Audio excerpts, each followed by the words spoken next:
Bismillahirrahmanirrahim. Assalamualaikum warahmatullahi wabarakatuh. Alhamdulillah, alhamdulillahi rabbil alamin. Syukur kita kepada Allah Subhanahu wa taala. Malam hari ini kita diberi kekuatan, kesehatan, kemampuan untuk hadir dalam diskusi yang sangat penting ini. Diskusi yang lagi seru-serunya. Mari kita awali diskusi kita pada malam hari ini dengan sama-sama membaca basmalah. Bismillahirrahmanirrahim. Kami ucapkan terima kasih kepada para narasumber yang telah berkenan hadir untuk menyampaikan ilmunya kepada kita. Gitu. Ada Mas Isnur ya, atau Bang Isnur ya. Muhammad Isnur, kemudian Mbak Bibip ya, Mbak Bivitri Santi, saya kira semua udah kenal gitu ya. Kemudian kepada Bang Saud Situmorang, nanti insya Allah bergabung Bang Uceng ya, Zainal Arifin Mukhtar, kemudian tentu Bang Dullah ya, Abdullah Mahwa, dan Prof. Suparji Ahmad juga yang tadi sudah hadir ya. Terima kasih. Terima kasih kepada Prof. Emi Latifah yang akan memimpin acara ini. Moderator, ini Prof. M ini guru besarnya baru ya, jadi luar biasa. Jadi ini akan mengundang banyak kepanasaran kemarin-kemarin itu. Nah, kita coba diskusikanlah secara ilmiah ya, bagaimana ini soal OCCRP ini ya. Silakan Mbak Emi untuk memimpin diskusi kita malam ini. Terima kasih Kang Cana. Bismillahirrahmanirrahim. Assalamualaikum warahmatullahi wabarakatuh. Waalaikumsalam. Selamat malam Kanda Yunda yang ada di sini. Malam ini kita akan berdiskusi dan kebetulan topiknya sangat-sangat menarik dan sedikit provokatif mungkin ya. Karena ini ada Jokowi OCC RP, what's next? Gitu. Nah di sini kita punya narasumber, ada 6. Dan 6 narasumber, ada Bang Muhammad Isnur, Mbak Bivitri, kemudian Bang Dr. Saud Situmorang, kemudian Bang Uceng atau Bang Zainal Arifin Mokhtar, kemudian Prof. Suparji Ahmad, dan juga Pak Dr. Abdullah Heha Mahwa. Nah ini beberapa sudah hadir, yang belum tinggal Bang Uceng dan Pak Abdullah yang belum hadir sepertinya. Abdullah sudah masuk. Abdullah sudah ada. Oh sudah ada, Nji. Selamat bergabung Bang Abdullah, Pak Abdullah. Allah sudah bergabung. Yes, Nji. Ini hari ini, malam ini, tadi saya sudah katakan bahwa tema kita sangat menarik karena bagaimana kemudian ada penilaian, ada nominasi dari organisasi internasional yaitu OCCRP, Organized Crime and Corruption Reporting Project, yang berkantor pusat di Amsterdam, Belanda, yang kemudian memasukkan Jokowi sebagai salah satu tokoh terkorup di dunia. Nah, ini kan menjadi sesuatu hal yang fenomenal dan juga perlu kita pertanyakan secara ilmiah. Kenapa? Karena satu, bagaimana metodologi yang digunakan oleh organisasi OCCRP ini ketika menominasikan Jokowi sebagai tokoh terkorup. Itu yang pertama yang mungkin perlu kita eksplor lebih dalam. Yang kedua adalah terkait dengan apa yang menjadi tolak ukur dari dimasukkannya tokoh-tokoh dalam nominasi-nominasi tersebut. Nah, ini saya membaca di banyak media bahwa OCCRP ini ternyata mereka mengklarifikasi bahwa mereka tidak memiliki bukti. Kenapa? Karena nominasi ini dipilih oleh publik begitu. Nah, ini yang kemudian menjadi perdebatan yang sangat menarik begitu di media. Nah, monggo silahkan, ini ada banyak sekali narasumber yang akan memberikan kita perspektif yang lain terkait dengan hal ini. Mungkin untuk yang pertama, saya akan persilahkan dulu kepada Bang Isnur untuk memulai diskusi ini. Monggo silahkan. Apakah akan ada share materi atau bagaimana? Monggo silahkan Bang Isnur. Siap. Assalamualaikum warahmatullahi wabarakatuh. Waalaikumsalam. Yang saya hormati di sini semua ya, kakak-kakak, teteh, abang-abang, Kang Jana, KMI dan semuanya. Terima kasih atas kesempatan untuk diundang di sini. Sebuah kehormatan bisa diskusi dengan para guru besar dan para dokter ya. Yang doain mudah-mudahan juga saya bisa segera nyusul, segera bisa ambil S3 dan juga lanjut pendidikan gitu. Amin. Ya. Saya ada PowerPoint, saya izin ya untuk ini ya. Muncul ya. Ya, pertama gini. Pertama, Jokowi sebagai kepala negara, sebagai pemerintah, selama 10 tahun pemerintah itu sangat banyak review, sangat banyak laporan, sangat banyak catatan dari berbagai lembaga ya. Dan sudah sangat sering juga disorot oleh YLBHI, oleh banyak jurnal internasional gitu. Dan saya sih ketika OCC RP ini merilis itu kayak flashback saja gitu, laporan-laporan YLBHI selama 10 tahun terakhir gitu.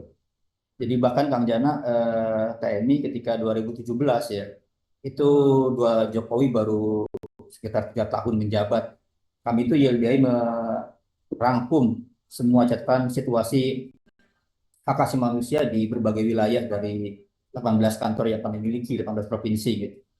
Terus pada situasi itu kami kaget karena baru 3 tahun tapi kebijakan-kebijakan yang dibuat, program-program investasi ya dan pembangunan infrastruktur itu gejalanya mirip gejala pembangunan ala Soeharto gitu. Jadi di catatan itu kami sudah ngasih warning bahwa ini banyak kemiripan ya. Makanya kami bandingkan misalnya Wadas dan Kedung Ombo gitu-gitu.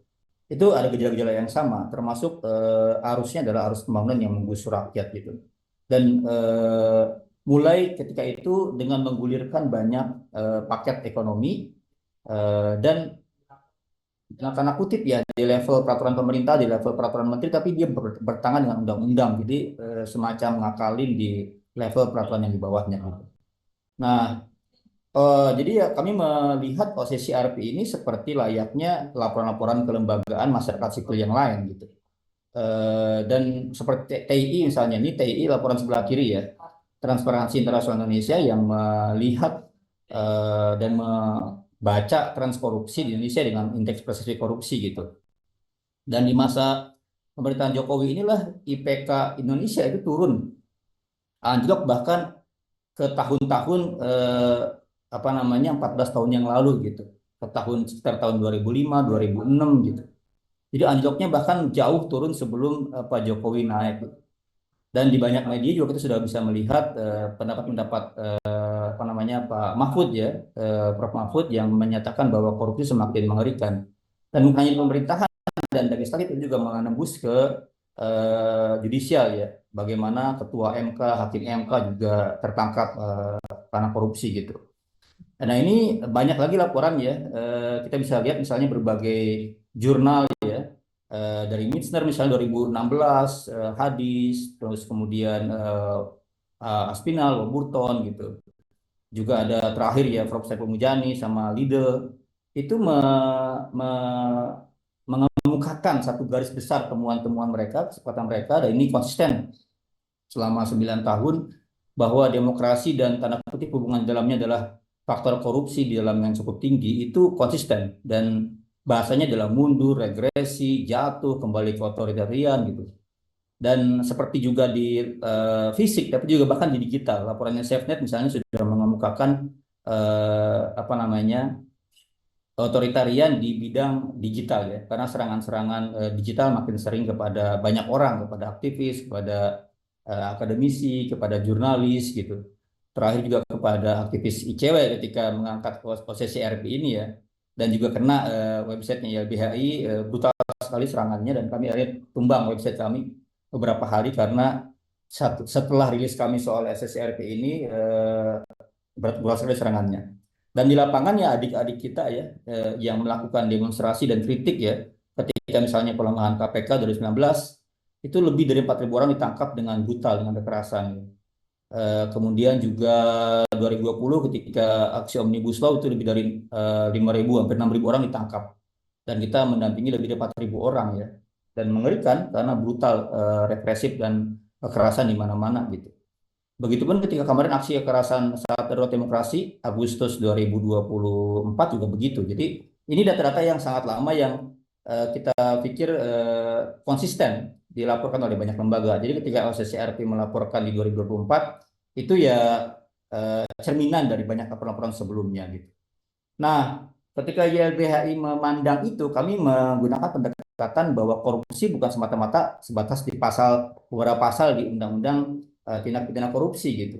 Kita harus pandang korupsi dalam arti luas gitu. Dan secara akademik tadi pertanyaan Kang Jana sama Teh ini kita bisa banyak buka referensi-referensi yang secara akademik sama ilmiah mendefinisikan berbagai hal ini. Misalnya kita bisa buka Vito Tanzi ya tentang corruption around the world, cause consequences, scope and cures gitu, atau bahkan kita bisa juga Ulrich von Lehmann misalnya bagaimana dia bisa melihat berbagai kasus multidimensional dari konsep korupsi. Jadi definisi korupsi sangat banyak dan saya mengambil beberapa definisi saja yang sudah cukup beredar di mana-mana.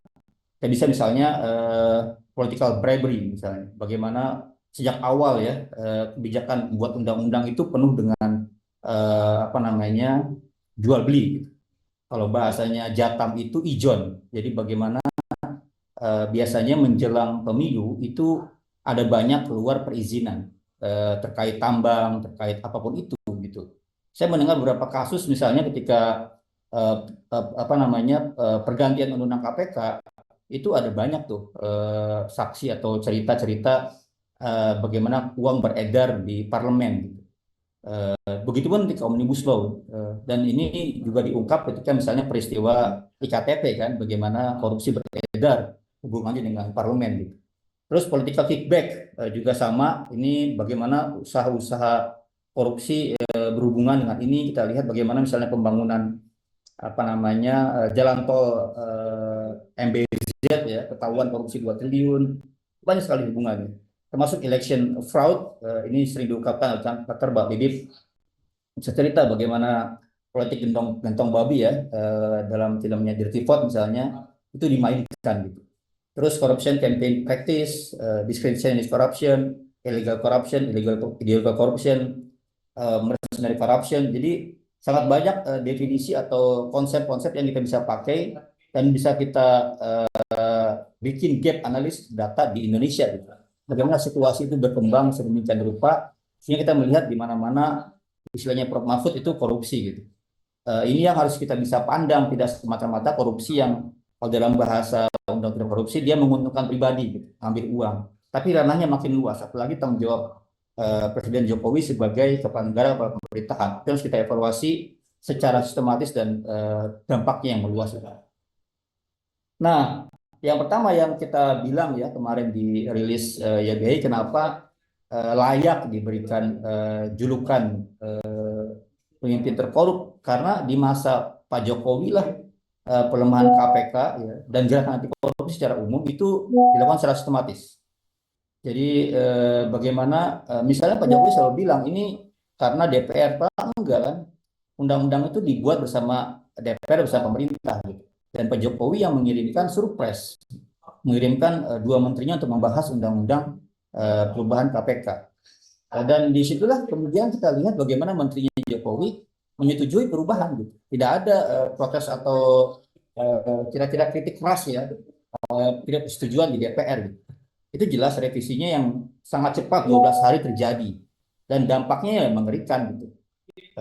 Pemberitaan sekarang bagaimana KPK bisa disetir, KPK bisa diarahkan, dikendalikan, itu kan ceritanya banyak sekali ya. Dan bukan hanya itu, waktu itu beriringan juga dengan pemilihan calon pimpinan. Dan siapakah panselnya? Panselnya dibentuk oleh Jokowi gitu. Jokowi memilih panselnya dan pansel menyerahkan nama-nama ke Jokowi, Jokowi yang mengajukan ke DPR. Jadi ketika misalnya kita tahu ada komisioner ya, Firly Bahuri atau kemarin Lili Pintauli Siregar yang terbukti melakukan gratifikasi, itu ya pilihan dia. Dia bertanggung jawab utuh terhadap pilihan-pilihan itu. Belum lagi misalnya kisah PHK, pemberhentian ya atau pemecatan terhadap 57 pegawai KPK dengan alasan tes wawasan kebangsaan.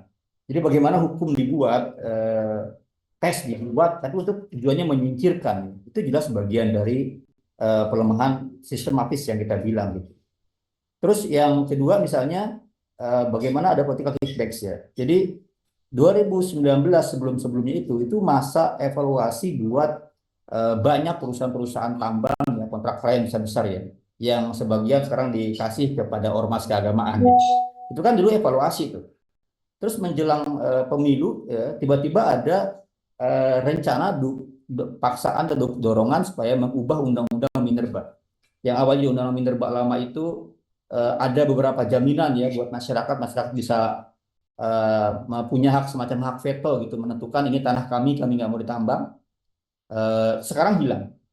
Terus juga ada semacam evaluasi apakah pembangunan atau penambangan yang sebelumnya bermanfaat atau tidak itu dihilangkan. Jadi di Undang-Undang Minerba yang baru itu jelas sekali ada jaminan ya, perpanjangan kontrak karya atau perjanjian penambangan ini. Akhirnya evaluasi nggak dilakukan. Dan siapa yang pertama kali dapat ya perusahaan-perusahaan yang besar-besar itu ya. Dan diambil sebagian kemudian diberikan sekarang ke ormas penambangan, ormas keagamaan. Dan nggak peduli soal daya dukung, soal bagaimana situasi lingkungan sekitarnya, dan termasuk ancaman buat masyarakat yang protes itu dipidana. Jadi ini bagaimana negara tunduk pada korporasi penambangan ya, dan menyingkirkan masyarakat yang ada di sekitarnya. Jelas buat kami ini adalah bagian dari political kickbacks ya. Pemilu atau proses election yang sangat mahal didapat dari mana? Dari proses menjamin perpanjangan izin atau perpanjangan kontrak karya buat perusahaan-perusahaan penambangan. Dan terbukti kan berikutnya aktor-aktor itu kalau kita baca laporannya Jatam dan laporannya Bersih Indonesia, relasinya sangat kuat ya, dari mulai di pemerintah, di DPR dan juga sektor-sektor usaha yang lain. Relasi kekuasaannya sangat erat ya. Itu kita bikin laporan yang lengkap di sana. Kemudian Undang-Undang Cipta Kerja ini yang juga kita tahu bersama dampaknya sekarang mengerikan gitu. Bahkan buat perburuhan misalnya alih-alih menciptakan lapangan pekerjaan baru malah membuat kira-kira ya makin mudah di PHK ya. Makin mudah kelompok buruh itu dapat kira-kira outsourcing gitu. Dan dalam proses penyusunannya kita tahu bersama ya tadi saya bilang mahasiswa itu diintimidasi, direpresi di mana-mana gitu. Dan dalam kasus lingkungan hidup sekarang ketika investasi digelontorkan ke wilayah-wilayah, dulu kita masih punya daya tahan Kang Janan, masih punya argumentasi, misalnya dulu LBH mendampingi Kendeng, kita gugat itu masih enak menggunakan argumentasinya. Tapi ketika diganti undang-undang ini, kita makin ambrol tuh teman-teman yang di daerah terutama timur ya, di Kepulauan Maluku, di Sulawesi, di Papua itu mengerikan sekali. Wilayahnya habis ya, bahkan kepulauan kecil yang dilarang oleh undang-undang pesisir ya, dan kepulauan kecil tetap aja ditabrak gitu, ditambang di mana-mana ya. Dan seperti kasus Nur Alam gitu, itu kan relasinya sangat kuat. Perizinan dihubungkan dengan juga korupsi di mana-mana gitu. Yang berikutnya ini soal rezim nihil meritokrasi ya. Di 10 tahun Jokowi kita bisa melihat bagaimana relawan-relawan, kemudian orang-orang dekat itu dapat jabatan ya. Dan kita melihat apa kapasitas dia dapat komisaris di perusahaan seperti ini gitu. Kecuali hanya karena sebatas relawan.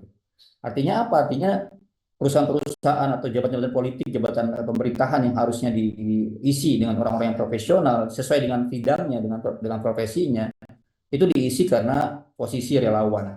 Dan diteruskan terus-menerus kan. Akhirnya apa ya, kalau bahasa kitanya kan idza wusda amri ila ghairi ahliya fantazir sa'ah ya kan. Kalau nggak diberikan kepada yang sesuai ahlinya ya tinggal tunggu waktu gitu, dan waktunya ya amburadul kemudian hari kan, makin hancur gitu. Yang kelima, ini yang juga nggak kalah penting, menghidupkan kembali fungsi militer. Ini berbahaya, kenapa? Karena kita sadar di tahun 98 itu kita punya kesadaran bersama ya, dalam berbagai tap MPR itu dijelaskan bahwa fungsi atau dui fungsi militer ya, sosial politik di masa lalu itu telah menyebabkan tidak berkembangnya sistem demokrasi. Itu bisa dilihat di apa namanya, tap MPR 6, tap MPR 8, tap MPR 10 gitu. Nah, sekarang itu kembali ya, bagaimana jabatan-jabatan sipil diisi oleh banyak kepolisian.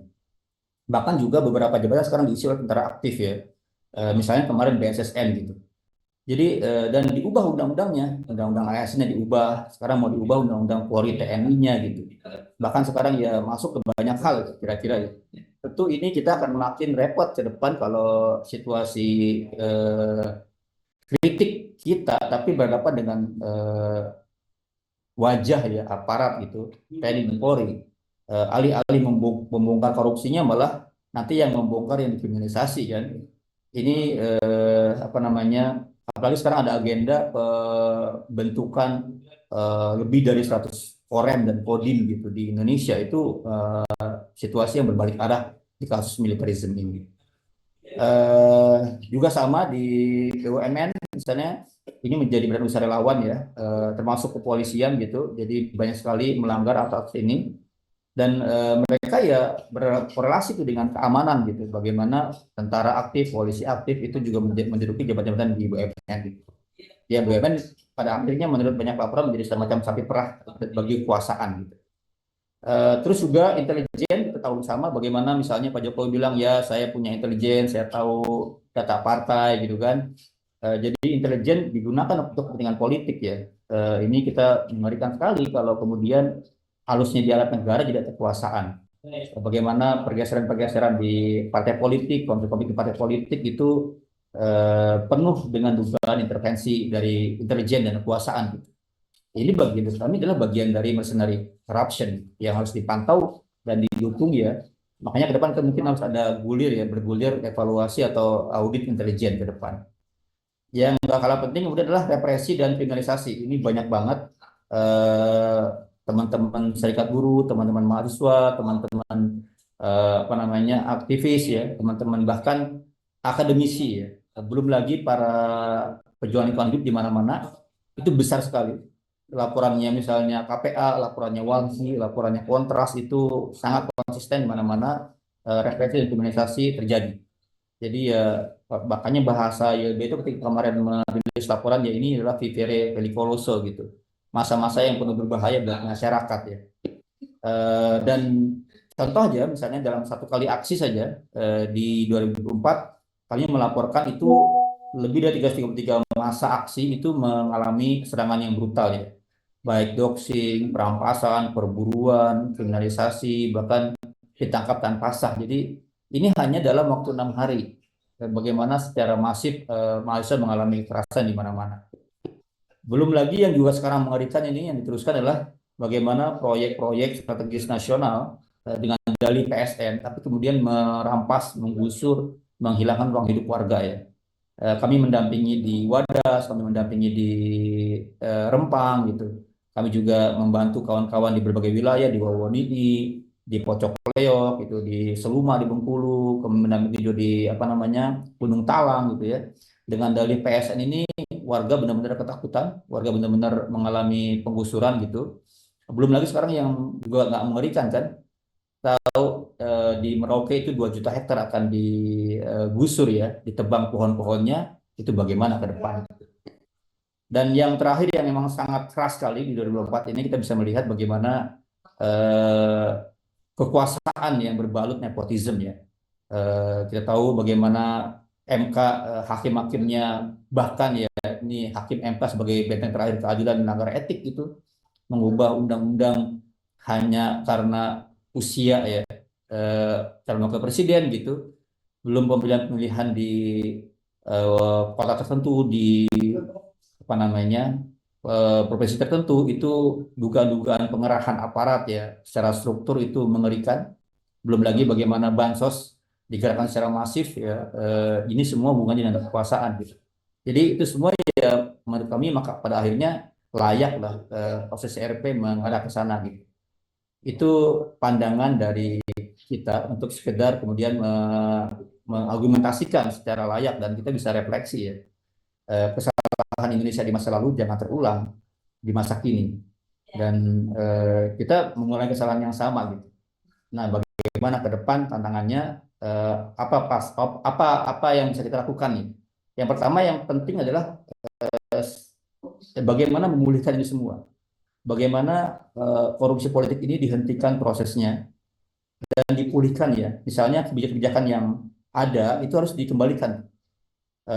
Undang-undang Minerba, Undang-undang Cipta Kerja, Undang-undang KPK, dan banyak undang-undang lain yang memang dia menghancurkan ruang hidup rakyat harusnya segera dikembalikan.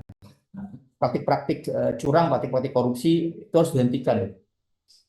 Agar apa? Agar kerugian rakyat, kerugian negara tidak berlanjut. Yang kedua, aktor-aktornya harus diberikan sanksi, baik sanksi sosial maupun sanksi hukum gitu. Maka menurut saya tantangan sih gimana caranya ya pejabat itu dengan segala kesalahannya setelah dia turun atau selama dia menjabat, kalau dia korupsi harusnya ditegakkan hukum dan ditangkap, diproses gitu. Jangan sampai kita ada semacam proteksi atau perlindungan dengan jabatan dia bisa melenggang langkung bebas kemana-mana. Itu dua hal mungkin yang harus kita lakukan di masa kini dan masa depan. Saya kembalikan ke Kak Eni. Yes. Selamat malam. Terima kasih Mas Nur. Saya manggilnya Mas Nur saja. Paparan terkait dengan Jokowi sebagai salah satu tokoh terkorup di dunia menurut OCCRP. Ini oleh Mas Nur ternyata diberikan justifikasi, diberikan indikasi-indikasi atau indikator-indikator yang kemudian membuat kita menjadi flashback kembali begitu di era yang lalu. Ternyata ada banyak sekali data yang dimiliki oleh YLBHI. Oh ya, ini tadi saya belum memperkenalkan Mas Nur, Bapak Ibu sekalian. Mas Nur ini adalah sekarang Muhammad Isnur. Beliau sekarang menjabat sebagai Ketua YLBHI. Dan beliau sudah banyak sekali kiprahnya, termasuk juga melakukan pendampingan banyak sekali persoalan-persoalan hukum yang masuk ke YLBHI. Jadi kita tidak perlu meragukan lagi bagaimana kiprah dari Mas Isnur ini. Jadi saya lanjutkan. Jadi Mas Isnur tadi sudah memaparkan bagaimana apa saja yang ini malah membantu OCCRP begitu ya untuk kemudian menjustifikasi bahwa nominasi yang dilekatkan kepada Jokowi itu bisa dibenarkan gitu ya. Ini ada banyak sekali ternyata data yang dimiliki oleh Mas Isnur dan juga YLBHI saya pikir terkait dengan indikator sehingga Jokowi ini layak untuk dinominasikan sebagai tokoh terkorup, salah satu tokoh terkorup di dunia. Kalau boleh saya mengulang, ada pelemahan KPK, kemudian ada revisi Undang-Undang Minerba, kemudian Undang-Undang Cipta Kerja, termasuk juga pelemahan KPK itu adalah adanya revisi Undang-Undang KPK, kemudian bagaimana pemecatan pegawai KPK yang sudah dilakukan tempo hari, kemudian bagaimana kepemilikan dari BUMN, kemudian bagaimana peran dari intelijen, kemudian ada proyek-proyek strategi nasional yang dirampas, yang merampas ruang hidup atau ruang publiknya masyarakat dan lain sebagainya. Nah, ini yang kemudian oleh Mas Isnur dibantu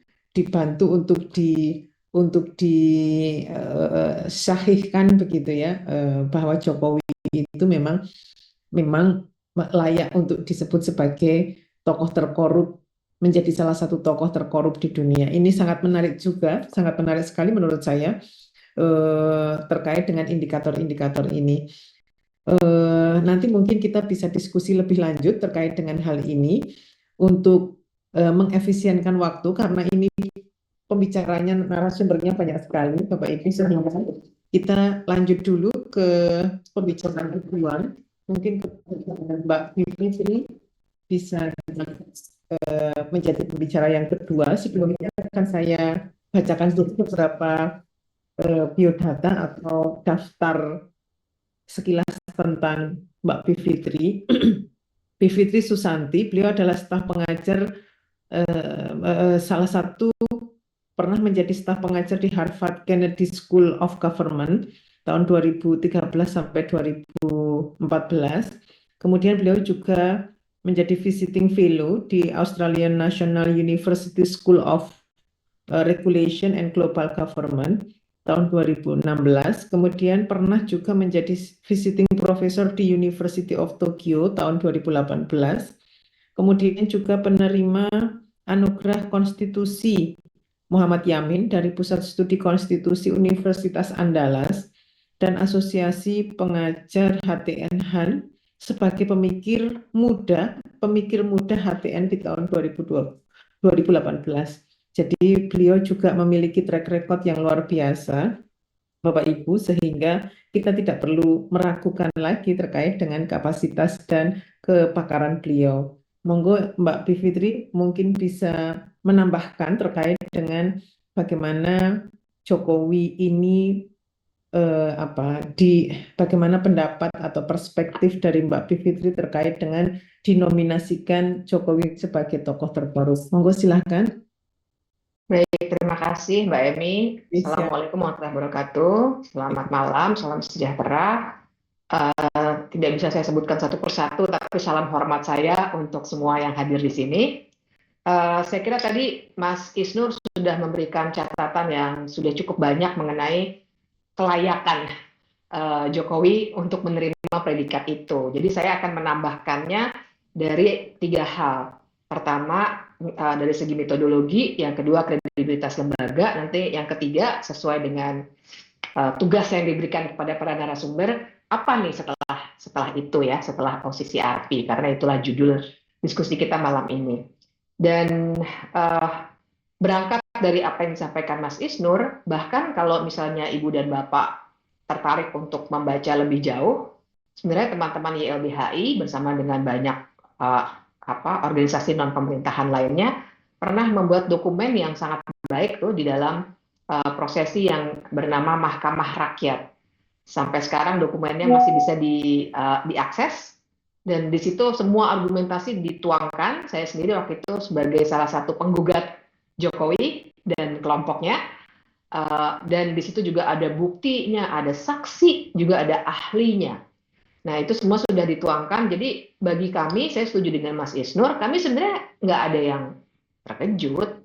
Dan saya yakin Ibu dan Bapak di ruangan ini semua, karena semuanya scholars ya, yang banyak mengamati perkembangan dinamika politik, hukum, sosiologi, dan lain sebagainya, paham bahwa tidak ada yang baru dengan penobatan itu. Yang baru adalah sekarang yang menobatkan lembaga internasional. Barangkali itulah yang membuat para pendukungnya langsung teraktivasi. Kalau saya kemarin beberapa hari lalu rekaman podcast dengan Mas Bambang Wijoyanto, kita bilangnya kebakaran jenggot, padahal nggak punya jenggot tuh katanya Mas Dewi gitu. Langsung kebakaran jenggot semua. Karena sekarang yang menobatkan adalah lembaga internasional. Nah, tapi kan begini, untuk melihat suatu laporan seperti ini, kita memang mesti melihat di 2 hal. Metodologi, 1, dan kedua kredibilitas lembaganya.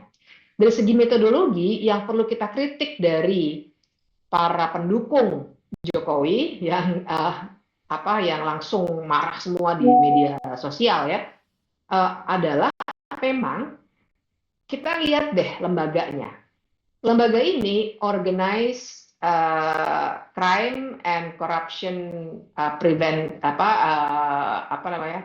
RP, reporting project, itu adalah sebuah jaringan jurnalis investigatif. Jadi nggak bisa kita melihatnya dengan kacamata, ya ini semua karena scholars ya pasti paham gitu, bahwa ada satu kacamata yang bisa ada banyak kacamata yang bisa kita posisikan untuk melihat suatu objek. Nah, ini OCCRP ini memang bukan pengadilan. Jadi kalau kita sekarang mau bilang, mana buktinya? Nggak ada putusan pengadilannya. Ya memang tidak ada. Kenapa? Karena mereka adalah jaringan jurnalis investigatif.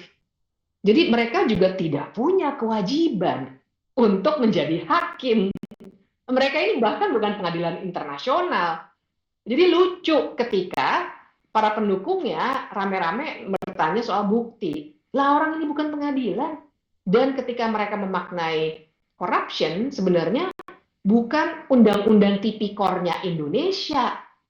Mereka nggak bicara pasal 2 atau pasal 3 undang-undang tipikor Republik Indonesia. Mereka berbicara soal corruption yang dalam bahasa Inggris maknanya luas. Termasuk kalau bahkan sesederhana kalau kita buka file ada yang rusak dibilangnya file corrupted. Kan gitu ya. Karena memang maknanya adalah kerusakan dalam pemerintahan. Nah, terang saja kita kemudian nggak akan menemukan putusan pengadilan karena jangan lupa bahwa justru yang disorot dari semua nominasi itu pemenangnya kan sebenarnya satu ya, Bashar al-Assad, tapi ada nominatornya tuh yang gagal. Nah, Jokowi nominasi yang kedua. Itu semua nama-nama yang ada di situ adalah pemimpin-pemimpin negara yang sudah merusak sistemnya sehingga sistemnya nggak akan mampu untuk punya pengadilan yang adil untuk bisa mendakwa mereka. Makanya para jurnalis angkat bicara, itulah tugasnya para jurnalis, itulah tugas dari pers. Ketika mereka bisa mengungkapkan apa yang tak bisa diungkapkan secara formal karena lembaga-lembaga formal terkooptasi. Jangan lupa Soeharto itu juga nggak ada putusan pengadilan yang menyatakan dia bersalah secara pidana. Ada perdata, tapi Yayasan Super Semar, perdata. Pidananya, saya kemudian setelah saya ngomong video waktu saya berdebat dengan salah satu relawan Jokowi yang sekarang menjadi wakil menteri, kemudian banyak yang membahas di X, dan ada yang cerita, misalnya Nurholis Majid pernah mengusahakan itu juga, tapi kemudian juga gagal secara politik. Nah, tapi kan itu sebuah contoh bahwa persoalan dengan sebuah institusi-institusi negara, terutama yudikatif yang sudah terkooptasi di situ. Soeharto ditulis oleh jurnalis waktu itu, salah satunya majalah Times yang bilang Soeharto Incorporated INC. Ingat ya, itu jadi kasus kemudian di sini kan, jadi kasus perdata di Indonesia karena kemudian digugat oleh keluarga Soeharto. Tapi saya mau membandingkan dengan Soeharto untuk menceritakan Soeharto tidak mampu diadili oleh sebuah sistem yang sudah menjadi tempat impunitas terhadap orang-orang yang sudah melakukan kejahatan, tapi dia punya kekuasaan yang mungkin nggak lagi dipegang, tapi secara nyata sebenarnya jaringannya masih bekerja. Karena itulah dalam situasi seperti itu, jurnalis dan masyarakat sipil yang akan masuk. Itulah yang dilakukan waktu itu oleh majalah Times. Di Indonesia juga ada banyak sekali ya pada saat itu yang mengungkapkan hal yang sama. Tapi itu poinnya, sehingga kalau dipertanyakan secara metodologi, kita harus melihatnya secara fair. Bahkan para pendukung Jokowi bilang, wah sampai direvisi tuh nama Jokowi dikeluarkan. Hoax. Salah. Karena nanti kalau tertarik, tapi saya kira bisa di Google sebentar akan ketemu, ada keterangannya. OCCRP tidak mendelete nama Jokowi, tapi dia menjelaskan. Dan dia tidak takut ya, karena dia benar. Dia bilang, dia menjelaskan metodologinya. Jadi metodologinya memang mereka menerima masukan dari jaringannya. Jadi ada semacam jajak pendapat juga, tapi terbatas pada jaringannya, gitu ya. Jadi memang bukan jajak pendapat sedunia, itu juga tidak.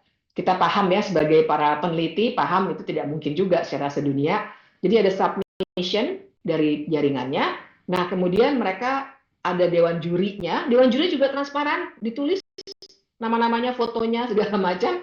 Dewan juri kemudian menentukan. Itulah metodologinya.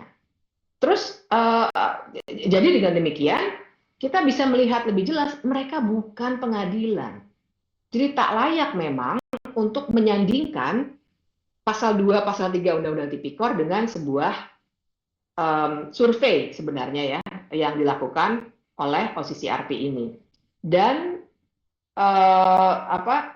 secara kita kemudian harus melihatnya sebagai perbandingan, misalnya demokrasi indeks yang dikeluarkan oleh The Economist Intelligence Unit. Itu kan juga bukan pengadilan, tapi dia bilang, oh Indonesia adalah flawed demokrasi, gitu kan. Sebentar lagi keluar nih, karena ini di bulan Januari. Saya yakin akan turun lagi nih. Kemudian atau indeks persepsi korupsi yang setiap tahun dikeluarkan oleh Transparansi Internasional. Dia metodologinya bahkan mengagregasi berbagai survei lainnya seperti survei World Rule of Law Index gitu ya dan lainnya. Jadi berbagai metodologi itu memang sah untuk digunakan. Jadi jangan langsung dibentur-benturkan antara satu hasil antara beberapa hasil dari metodologi yang memang berbeda-beda, nggak akan match gitu. Jadi percuma mau minta mana bukti putusan pengadilan. Tugas jurnalis kita tahu, tugas jurnalis di mana-mana juga bukan itu. Nah, jadi lihatlah secara fair dari segi metodologi. Kemudian, jadi kalau misalnya ada yang tidak setuju dengan metodologi itu, ya silakan ungkapkan aja. Tapi tidak juga kemudian menuntut pembuktian. Sama kayak Transparansi Internasional Indonesia. Saya yakin ada juga yang mungkin nggak setuju. IPK tadi Mas Isnur menampilkan grafiknya tuh. IPK kita turun, mungkin ada yang nggak setuju. Ya silahkan kritik metodologinya. Tapi kritiknya secara mendalam, bukan dengan menyanding-nyandingkan untuk minta putusan. Karena memang bukan itu dasar metodologinya. Yang kedua, kredibilitas. Nah, jadi kan ini metode yang biasa dipakai ya oleh orang-orang yang tidak mampu untuk masuk ke substansi ya. Kita logical fallacy kita juga sering sekali pasti di depan para mahasiswa juga membahas ini. Logical fallacy ya sangat lazim digunakan, yaitu kill the messenger. Jadi akhirnya dicari-carilah OCCRP didanai oleh siapa dan segala macam. Nah, Ibu dan Bapak sekalian bila tertarik bisa nge-google juga, karena saya nemunya juga dari internet ya, bahwa misalnya OCCRP itu tahun 2017 pernah mendapatkan Pulitzer Award. Pulitzer Award itu penghargaan untuk jurnalis tingkat dunia. Dan waktu itu mereka dapat Pulitzer Award itu karena mereka mengungkap Panama Papers. Kalau masih pada ingat, karena ada pejabat-pejabat Indonesia yang namanya juga masuk di situ. Kemudian 2023 OCCRP itu dinominasikan, tapi nggak menang, hanya dinominasikan, tapi itu sudah membuktikan kredibilitas menurut saya. Dinominasikan menjadi penerima hadiah Nobel perdamaian. Tapi dia nggak menang akhirnya. Tapi itu bukti kredibilitas. Nggak mungkin lembaga ecek-ecek, lembaga yang kalau di medsos tuh anonimus gitu, ngarang-ngarang namanya, kemudian bisa jadi dinominasikan sebagai penerima hadiah Nobel dan lain sebagainya. Bahkan waktu awal sebelum saya mengetahui fakta-fakta Pulitzer Award dan hadiah Nobel pun, bantahan mendasarnya adalah ini lembaga transparan sekali. Sampai di websitenya ada wajah, fotonya cuma ada satu yang tutup muka tuh, karena saya dengar ada teman yang kenal dengan dia sering terancam jiwanya, jadi dia tutup muka. Tutupin mukanya, setiap foto dimanapun dia tutupin mukanya. Tapi semua background-nya ditulis. Semua donornya siapa aja ditulis. Metodologinya ditulis di situ. Cerita, segala macam. Jadi bahkan dengan keterbukaan itu kita sudah bisa bilang, ini bukan anonimus kayak kalian nih, buzzer-buzzer yang suka bikin peternakan akun gitu. Nah, jadi yang ketiga, pertanyaan pentingnya sesuai dengan judul diskusi kita, oke nih, jadi kita mesti ngapain ke depannya? Nah, jadi ketimbang kill the messenger, mendingan kita balik lagi ke substansinya. Jadi apa yang mesti dilakukan? Tadi Mas Isnur sudah menyampaikan ya beberapa catatan yang sangat komprehensif tentang perbaikan yang sifatnya mengatasi 10 hal yang tadi Mas Isnur kemukakan. Nah, tapi jadi saya mau meringkas atau mungkin merefleksikannya deh, bukan meringkas, merefleksikannya menjadi 3 hal yang kita masih lakukan ke depannya. Yang pertama adalah penegakan hukumnya kita harus kuatkan. Jadi mestinya laporan itu kita jangan buruk muka cermin dibelah gitu loh. Juga jangan kill the messenger. Ini kita buruk muka nih. Ya udah, kita menyelesaikan masalahnya gimana. Jangan kita denial, cerminnya yang dibelah. Nah, jadi mestinya aparat penegak hukum menanggapi laporan itu dengan bilang, oke, mari kita lakukan investigasi mendalam. Yang bukan penegak hukum, DPR misalnya, ingat seharusnya, saya ngomong idealnya dulu ya, kita semua paham DPR juga sekarang sudah tidak ada kekuatan penyeimbang, tapi idealnya DPR mestinya juga bisa merespons ini dengan bilang, oke, kita tanya, jangan lupa, banyak di antara kita yang hadir di ruangan Zoom ini yang sudah mendorong hak angket dari tahun lalu, tapi kan juga gagal. Tapi ya itulah gitu ya. Jadi mestinya itu di penegakan hukumnya dikuatkan, terutama juga kita paham sekali ada isu-isu seperti reformasi kepolisian yang sampai sekarang masih luar biasa mengerikan, berita-berita yang kita dengar ya. Hal yang kecil-kecil, pembunuhan anak kecil di Sumatera Barat, di Semarang, polisi tembak polisi, segala macam banyak sekali laporan. Itu menandakan kerusakan besar-besaran yang nggak akan jadinya tidak akan mampu untuk menyelesaikan model-model seperti Jokowi yang sudah dituding oleh banyak pihak, sekarang levelnya bahkan internasional, setelah melakukan tindakan-tindakan korupsi. Dan Ibu dan Bapak mohon jangan dilupakan, salah satu kesalahan yang berat sekali dari Jokowi, selain merusak Mahkamah Konstitusi, itu kalau dalam pembicaraan legal scholars di dunia internasional, itu fatal sekali itu ya, mengkooptasi peradilan dan nepotisme. Kita nih sekarang sudah cenderung melupakan seakan-akan. Jangan lupa, nepotisme ini pemimpin kita nih hasil dari nepotisme, salah satunya anaknya Pak Jokowi. Jadi jangan lupa itu, yang nggak usah pakai bukti pengadilan pun kita udah lihat dengan kasat mata. Cuma kita dikecohkan pikiran kita oleh para buzzers dan influencers sehingga seakan-akan menormalkan nepotisme itu. Kedua, pembentukan hukum. Jadi kalau misalnya apa nih undang-undang yang mesti dibuat, ya pasti banyak, dan saya orang yang justru tidak percaya bahwa undang-undang akan menyelesaikan semua masalah gitu ya. Tapi bisa kita lacak satu-satu dari hal-hal yang sudah diuraikan oleh teman-teman di Mahkamah Rakyat dan juga tadi Mas Isnur sudah sampaikan. Dan yang ketiga, secara saya kasih label aja sosiologis, mohon maaf scholars yang bidangnya sosiologi, tapi maksud saya adalah kita perhatikan juga, tadi saya ngomongnya hukum dulu ya, bagaimana dengan aspek masyarakatnya gitu, maksud saya masyarakat gitu. Jadi dari refleksi mendalam yang bisa kita, salah satu refleksi mendalam yang bisa kita ambil dari laporan OCCRP adalah pentingnya ruang gerak masyarakat sipil. Karena OCCRP itu adalah jaringan jurnalis investigasi. Kita tahu jurnalisme adalah bagian penting dari gerakan masyarakat sipil juga gitu ya.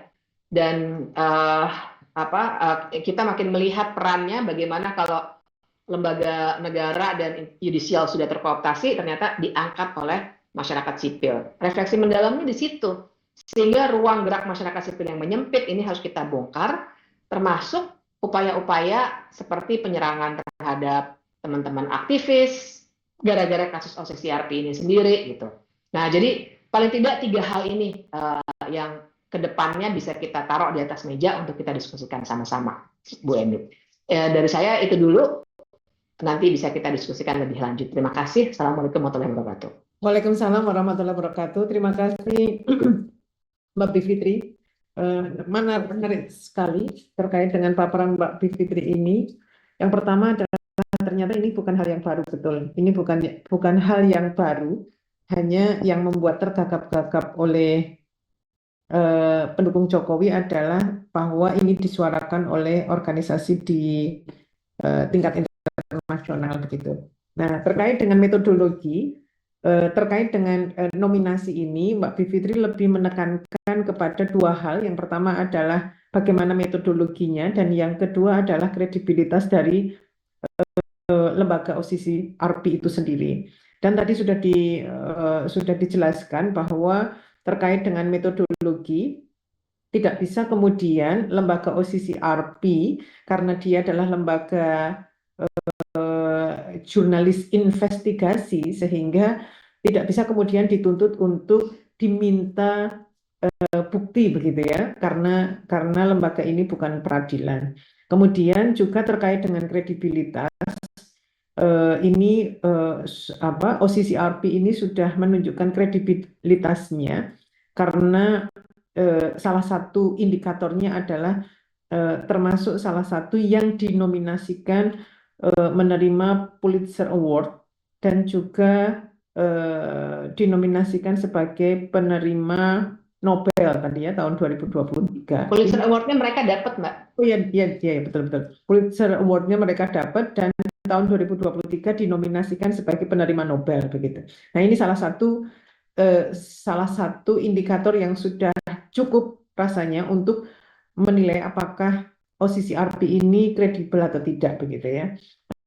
Ini menarik juga terkait dengan hal ini, dan juga Mbak Bivitri juga menekankan pada what's next-nya itu ada beberapa, yaitu penegakan hukum yang harus dikuatkan, kemudian reformasi kepolisian, kemudian juga bagaimana pembentukan hukumnya, dan yang terakhir adalah pentingnya ruang gerak masyarakat sipil.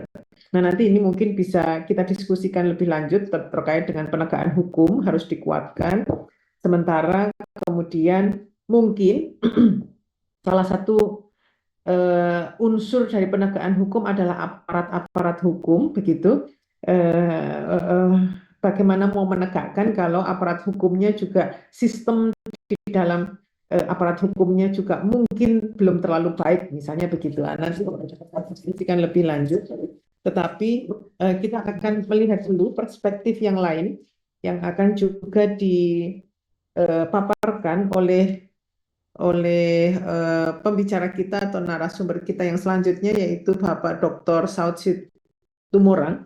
Beliau ini adalah dulu mantan pimpinan KPK dan juga staf ahli Badan Intelijen Nasional, dan juga sampai sekarang beliau menjadi dosen pasca sarjana kajian strategik intelijen Universitas Indonesia pada prodi ketahanan. Monggo kepada Bapak Dr. Saud Situmorang perspektif yang lain yang mungkin ini bisa menambahkan dari narasumber sebelumnya. Monggo silahkan Pak Dr. Saud. Kedengaran ya Mbak? Siap, kedengaran Pak. Ya, jadi tadi saya nggak mengulangi, saya menganggap apa yang disampaikan Mas Isnur dan Mbak Bibi tadi, saya anggap di pembukaan saya gitu. Jadi itu tidak saya ulang, tetapi itu saya amini semuanya, ya kan. Yang intinya adalah kalau kita ambil dari temuan OCCRP itu sendiri, terlebih di dalam pembenaran yang terakhir yang mereka lakukan, di situ kan kita bisa simpulkan sebenarnya ada pelemahan KPK, ada intervensi pemilu, kemudian ada kritik masyarakat, ada komitmen Jokowi yang tidak tegas terhadap pemberantasan korupsi, kemudian kinerja anti korupsi di Indonesia yang 3-4 itu menunjukkan cukup kuat bagi kita bahwa sebenarnya ini paparan yang saya sampaikan di dalam diskusi kemarin sebelumnya, saya hanya mengulang aja. Kalau kita lihat di layar itu kan yang merah itu kan World Economic Forum tidak ikut mengukur indeks persepsi korupsi kita. Jadi 8 institusi itu mulai dari Economic Intelligence Unit dan lain-lain semuanya itu sebenarnya kan ini cerminan rusaknya pemberantasan korupsi di Indonesia. Sampai-sampainya ada 8 institusi, yang paling kiri atas memberi kita 37, kemudian yang bawah itu Political Risk Service 32, dan berikutnya 37, 24, dan seterusnya. Bahkan cara kita menjalankan hukum menurut Justice Project, kita mendapat nilai 24, sangat rendah. Cara kita menjalankan demokrasi juga rendah. Bawah itu Paritas Demokrasi, yang tengah dapat 25. Jadi maksud saya adalah, ini kan semuanya cerminan yang disampaikan oleh OCCRP. Jadi artinya ini negeri kita tahu gitu apa yang terjadi di negeri kita. Siapa yang tidak mengamini OCCRP itu malah kita pertanyakan konflik of interest-nya di mana gitu. Kalau kita sehari-hari kok berhadapan kok. Coba aja sekarang Mbak pergi bikin SIM besok gimana ya kita bikin tahu. Ya nggak? Jadi maksud saya gini loh. Apa yang terjadi di negeri ini kita pahami semua. Bagaimana 8 institusi ini, kalau kita ambil yang paling atas saja itu bagaimana kita IMD kompetitif, kita secara kompetitif oke lah dapat 40 gitu. Tapi kalau yang berpusat di Hong Kong yang biru terong di bawah itu kan politikers Persi itu kan itu menilai kepemimpinan nasional gitu, dapatnya 29. Nah, jadi kalau kita katakan kembali lagi bagaimana sebenarnya tanggapan dari katakan OCCRP itu dari tumpukan data yang disampaikan oleh Mas Isnur tadi itu, emangnya kita ini mesti 1.000 data gitu baru nuntut seorang presiden gitu? Hah? Mas Isnur, kamu udah banyak banget itu ngumpulin itu, iya kan? Apa mesti sampai 5.000 kesalahan gitu baru dilakukan penindakan? Nggak bisa begitu, iya kan? Jadi kalau ada orang bilang, wah mana buktinya, buktinya banyak gitu loh. Sekarang kita mau pakai teori apa, ayo? Mau pakai teori identitas sosial yang namanya social identity theory yang mengatakan bahwa seseorang itu, pimpinan itu kebijakannya korup bisa dipengaruhi oleh lingkungan dan kelompoknya, benar berkelompok. Itu valid juga teorinya. Mau pakai teori apa lagi? Teori atribusi. Ya, teori yang mengatakan bahwa seseorang korup berdasarkan satu tindakan korup yang mereka lakukan meskipun harus berhati-hati gitu kan. Atau teori apa lagi? Teori plain behavior gitu. Atau teori hukum lain lagi yang disebutnya teori hukum res ipsa liquitur gitu ya. Itu menggambarkan satu, itu menggambarkan keseluruhan gitu loh. Nggak mesti banyak fakta gitu. Tapi kalau kemarin tadi baru Mbak Bibit kita mau bicara pasal 2, pasal 3, nah ini yang menarik sebenarnya. Yang disampaikan oleh Mas Isnur tadi itu kan arahnya semua itu ke pasal 2, pasal 3. Iya kan? Nah, oleh sebab itu saya lebih cenderung menanggapi juga yang disampaikan oleh Mbak Bibit tadi, ini yang harus kita lakukan sebenarnya. Beberapa langkah yang harus kita lakukan, ya kan? Itu di layar terlihat ya. Ini yang harus kita lakukan. Pertama, saya gedein aja deh yang ini. Nah, pertama kita perlu segera membentuk tim independen. Ya kan? Nggak usah tanya data-data lagi, nggak usah fakta-fakta lagi. Panggil aja Mas Isnur untuk ngejelasin itu apa kurang itu. Ya kan? Mas Isnur, apa kurang? Jadi sekarang kita bentuk tim independen. Tentunya ini akan ada kelemahan-kelemahan, artinya ketidakpastiannya di negeri kita tinggi, ya, karena indeks persepsi korupsinya kan 34 itu menggambarkan banyak hal tadi sudah saya sebutkan. Baru kemudian kita melakukan tim independen ini akan melakukan proses transparansi yang kuat, transparansi dalam prosesnya. Dan tadi Mbak Bibit juga sudah menyampaikan keterlibatan publik, terlebih di civil society, ya. Kemudian kita harus melakukan audit eksternal, ya, karena badan audit kita kan kita tahu bagaimana, ya kan.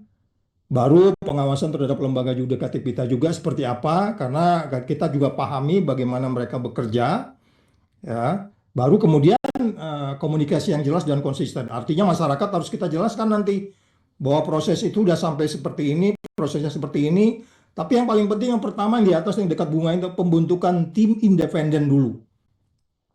Kalau enggak, nanti kita akan begini-begini aja, ya kan? Kita tidak akan menghasilkan sebuah yang memungkinkan kita untuk menindaklanjuti.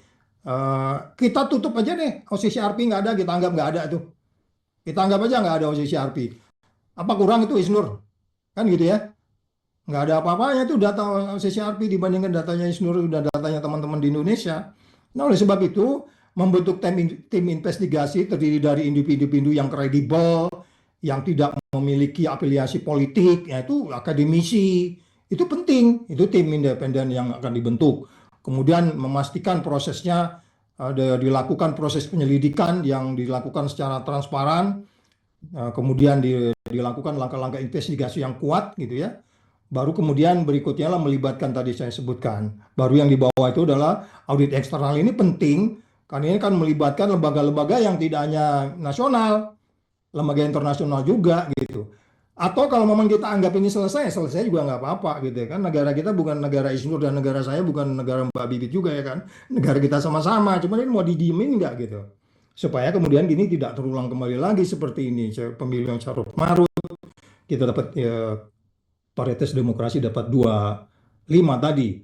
Kemudian pengawasan lembaga yudikatif ini kan termasuk kan memastikan bahwa semua proses hukum diawasi oleh lembaga yudikatif yang independen dan tidak ada pengaruh tekanan politik gitu.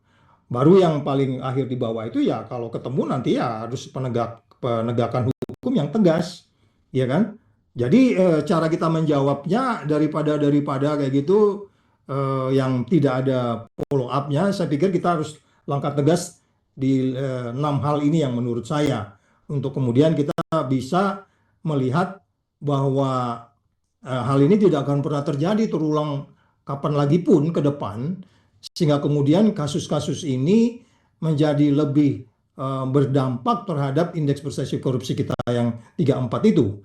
Jadi kalau umpamanya pun katakanlah dari hal-hal yang paling sederhana kalau kita melakukan research ya dari ya temuannya OCCRP itu kalau kita mau lakukan penelitian lebih lanjut dengan model-model yang sederhana dilakukan di perguruan tinggi selama ini yang kita kenal bahwa ada ada dimensi yang katakanlah yang disebutnya sebagai laten ya kan.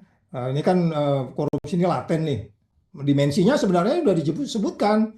Dimensinya tadi itu sudah disebutkan oleh OCCRP, adanya pelemahan KPK, terus kemudian adanya apa namanya intervensi pemilu. Itu kan kalau kita buat riset itu kan bisa diukur tuh, pakai skala Likert tuh, iya kan? Tanyain aja ke masyarakat itu. Makanya saya kemarin menghayal, nih kalau kita bikin kayak begini nih, ya kan? Ketemu nih pengaruh faktor-faktor pelemahan KPK, intervensi pemilu, dan kritik masyarakat terhadap komitmen Joko dalam pemberantasan korupsi, serta implikasinya pada kinerja anti korupsi Indonesia. Ini ketemu ini pasti. Tinggal bikin riset nyata, Isnur bikin apa namanya kuesioner gitu ya, observ variabelnya ketemu nih kalau mau dibuat kayak gini. Udah jadi nih skripsi doktor juga ini, iya kan? Jadi kalau mau ilmiah-ilmiahan bisa, kalau kita mau lakukan, karena buktinya cukup banyak ini. Kang Jana pasti ketawa nih kerjaan dia nih soalnya tiap semester beginian.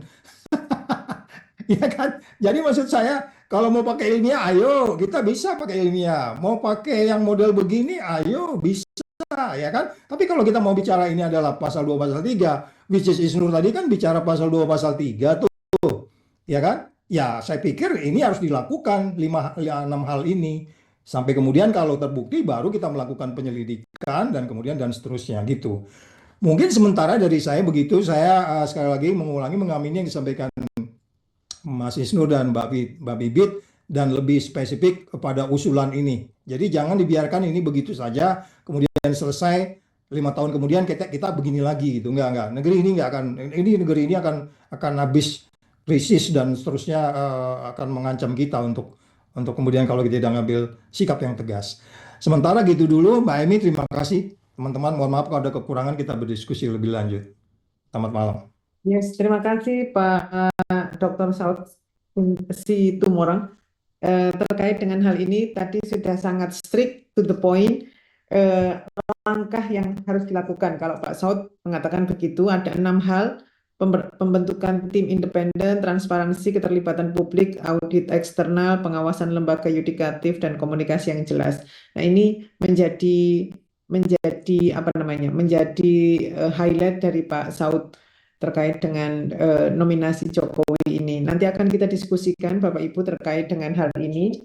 Sebelum ke Mas Uceng atau Mas Dr. Zainal Arifin Mohtar, saya akan menyapa dulu teman-teman yang ada di YouTube. Terima kasih sekali sudah berkenan untuk mengikuti diskusi pada malam hari ini terkait dengan dinominasikannya Jokowi sebagai salah satu tokoh terkorup di dunia, begitu. Selamat malam Bapak Ibu yang ada di YouTube. Semoga nanti bisa terus mengikuti acara ini sampai selesai. Selanjutnya Bapak Ibu kita akan mendengarkan highlight dari Mas Uceng atau Mas Dr. Zainal Arifin Mohtar. Sebelumnya saya akan memperkenalkan beliau dahulu. Seperti bergabung nih Mbak. Ini belum ada, J. Ya, belum, masih acara dia. Ya, Oh, oke, kalau lanjut gitu dulu ya. J aja dulu, J. Karena Mas Uceng belum ada, ini kita lanjutkan. Pembicara berikutnya atau narasumber berikutnya adalah Prof. Suparji Ahmad. Beliau adalah salah satu staf pengajar di Universitas Abdullah dulu mungkin. Bang Abdullah Hemahwa dulu. Oh, oke. Sudah rampung, J. Oh iya, sudah. Oke, J. Mohon maaf, Prof. Suparji, ini ke Pak Dr. Abdullah Hemahwa dulu. Beliau adalah beberapa waktu yang lalu tahun 2005 sampai 2017, beliau ini adalah penasihat KPK. 2013, Mbak. Oh, 2005 sampai 2013, J. Ya. Yes. Sampai 2013 beliau adalah penasihat KPK yang ini pastinya memiliki insight terkait dengan bagaimana nominasi ini bisa terjadi dan lain sebagainya. Monggo silakan Pak Abdullah Hemahwa. Ya, baik. Yang pertama saya harus mendeklarasi bahwa Jokowi harus dihukum mati. Itu pernyataan saya pertama. Jokowi harus jatuh hukuman mati berdasarkan pasal 2 ayat 2 Undang-Undang Tindak Pidana Korupsi. Karena pasal 2 ayat 2 menyebutkan dalam keadaan tertentu pidana mati dapat diberlakukan. Jadi jangan kita kira bahwa Undang-Undang Tipikor tidak menjatuhkan hukuman mati. Ada pasal 2 ayat 2 Undang-Undang Tipikor. Kemudian kalau misalnya orang mengatakan bahwa Jokowi tidak terima duit, apa buktinya? Pasal 2 ayat 1 tidak menyebutkan orang itu menerima duit itu. Karena pasal 2 ayat 1 hanya mengatakan terjadi tindakan melawan hukum yang mengakibatkan kerugian keuangan negara atau negara yang dapat mendatangkan keuntungan bagi diri pribadi, orang lain, atau korporasi. Maka terjadi hukuman seumur hidup minimal 4 tahun, maksimal 20 tahun, denda minimal setengah M, maksimal 1 M. Jadi Jokowi tidak terima, tapi orang lain terima. Tapi terjadi kerugian keuangan negara per negara. Jadi untuk itu maka saya harus jelaskan sedikit. Saya garis bawahi apa yang disampaikan oleh Mas Isnur dan Mbak Fitri dengan mantan pimpinan KPK Pak Saud. Ada yang disebut dengan corruption berdasarkan motif. Ada corruption berdasarkan target. Nah, saya hanya fokus malam ini pada corruption berdasarkan target. Maka ada yang disebut dengan material corruption, ada yang disebut dengan political corruption, ada yang disebut intellectual corruption. Material corruption adalah korupsi yang hasilnya materi, uang, jabatan, aset, dan seterusnya. Kaisang dan Gibran itu menerima dana 93 miliar dari satu perusahaan karena kasus kebakaran hutan di Sumatera Selatan. Dan kemudian dana itu digunakan untuk membeli saham dari satu perusahaan senilai 90 miliar. Ini materi. 2 tahun lalu, Jokowi terima 5 triliun dari seorang pengusaha di Kalimantan Selatan melalui Kaisang. Dan Kaisang menerima 5 triliun itu membeli saham dari perusahaan kelapa sawit di Malaysia. Ini jelas. Jadi KPK, mari dong. Di mana dulu hebat kamu sampai masuk ke hutan-hutan Kalimantan Timur bisa tangkap hampir 2 tahun Gubernur Kalimantan Timur. Ini Malaysia dekat saja. Bisa cek perusahaan kelapa sawit di Malaysia. 5 triliun Kaisang terima dari pengusaha ini memberi saham di perusahaan kelapa sawit di Malaysia.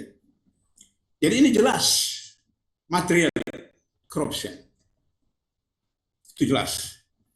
Jadi Jokowi tidak terima, tapi anaknya terima. Gibran dan Kaisang itu baru berapa tahun jadi penjual kuliner. Tapi kekayaan Kaisang sekarang tahun 2021 itu 95 miliar. Bagaimana pedagang kuliner dalam usia muda punya 95 miliar? Seperti itu. Oke, material corruption. Sekarang political corruption. Korupsi politik adalah korupsi yang dilakukan melalui pilpres pemilu, pilkada, undang-undang kebijakan, undang-undang Minerba, amandemen undang KPK, undang-undang kesehatan, undang-undang cipta kerja, semua itu ada korupsi politik. Tadi sudah dijelaskan oleh Saudara Isnur. Dengan undang-undang Minerba yang seharusnya tahun 2020 selesai, itu ditambah 30 tahun. Dan apa yang diperoleh? Pemerintah mengatakan bahwa ekspor batu bara naik, ekspor nikel naik, dan seterusnya. Yang ekspor bukan pemerintah, yang ekspor adalah oligarki. Pemerintah hanya mendapat pajaknya. Sementara hasil ekspor itu dalam bentuk dolar disimpan di luar negeri. Undang-undang Cipta Kerja yang paling dahsyat itu adalah pembebasan pajak bagi ekspor batu bara. Dan dengan demikian negara dirugikan 150 triliun 1 tahun. Itu konkret. Jokowi diseret ke pengadilan, digantung 150 triliun karena Undang-Undang Cipta Kerja pembebasan pajak ekspor batu bara. Itu dari segi pasal 2. Pasal 3 tadi sudah dijelaskan oleh Mbak Fitri. Tahun 2020 Jokowi memanggil ketua DPC PDIP dari Solo menghadap istana dan meminta agar supaya Gibran diajukan sebagai calon wali kota Solo. Ini korupsi politik. Istana itu urusan negara, urusan masyarakat, urusan partai di kantor partai, bukan di istana. Ketika SBY sebagai presiden, soal partai dia bicarakan di rumah dia atau di kantor dia, bukan di istana. Jadi itu korupsi politik yang konkret. Nepotisme jelas. Gibran dipaksakan jadi wali kota Solo. Kemudian tadi disinggung oleh Pak Saud, bagaimana, atau juga Mbak Fitri tadi, bagaimana rekayasa agar supaya ketua MK yang ada iparnya, yang beberapa waktu Presiden tidak pernah nongol, terakhir setelah kali ke-8 atau kali ke-7, sedang itu nongol terus kemudian disahkan untuk kemudian Gibran bisa jadi wakil presiden. Padahal kalau dihitung dari jumlah anggota MK yang setuju untuk bisa wakil presiden, itu hanya 2 orang, yang lain itu untuk gubernur dan wali kota atau bupati. Sehingga majority itu menolak. Tapi karena KPU mengaku sendiri bahwa mendapat surat sakti dari Jokowi, maka diterima Gibran. Ini fakta. Ini fakta. Jadi saya setuju dengan Pak Saud tadi, Mas Inur diproses aja itu. Apa namanya? Korupsi intelektual. Korupsi intelektual adalah korupsi yang dilakukan oleh guru, dosen, ustadz, ustazah, kiai, pendeta, romo, yaitu orang yang punya ilmu, punya pengetahuan, punya data, punya informasi, disalahgunakan, dimanipulasi untuk kepentingan tertentu. Itu korupsi intelektual. Misalnya, Wakil Presiden kemarin, Kiai Haji Ma'ruf Amin, ketika jadi Ketua Umum Majelis Ulama, membuka rekomendasi untuk digunakan dana haji untuk membangun infrastruktur. Lantas ketika ditanya komplain, diprotes, dia bilang, ini statusnya utang. Utang. Kapan pemerintah minta izin dari orang yang menabung uangnya untuk haji, bahwa kami gunakan uangnya? Kapan? Ini korupsi intelektual. Dia seorang kiai, seorang ulama, ketua MUI, memberikan rekomendasi untuk menggunakan dana haji untuk membangun infrastruktur. Sehingga akhirnya tahun lalu dan haji naik melambung. Kenapa? Karena dana-dana tabungan jamaah haji itu sudah tidak ada. Maka kemudian dilimpahkan kepada calon jamaah seperti itu. Ini korupsi intelektual. Jadi kalau misalnya kasus PIK 2, ada kemudian MUI pusat mengatakan harus ditinjau, MUI Banten mengatakan oh dukung PIK 2, ini korupsi intelektual. Bagaimana MUI pusat bisa berbeda dengan MUI daerah PIK 2? Seperti itu. Terakhir, karena banyak narasumber kita perlu diskusi, saya mau sempurnakan Mbak Fitri tadi bahwa Soeharto itu diadili, Mbak Fitri. Soeharto diadili sebagai terdakwa korupsi. Saya menyaksikan.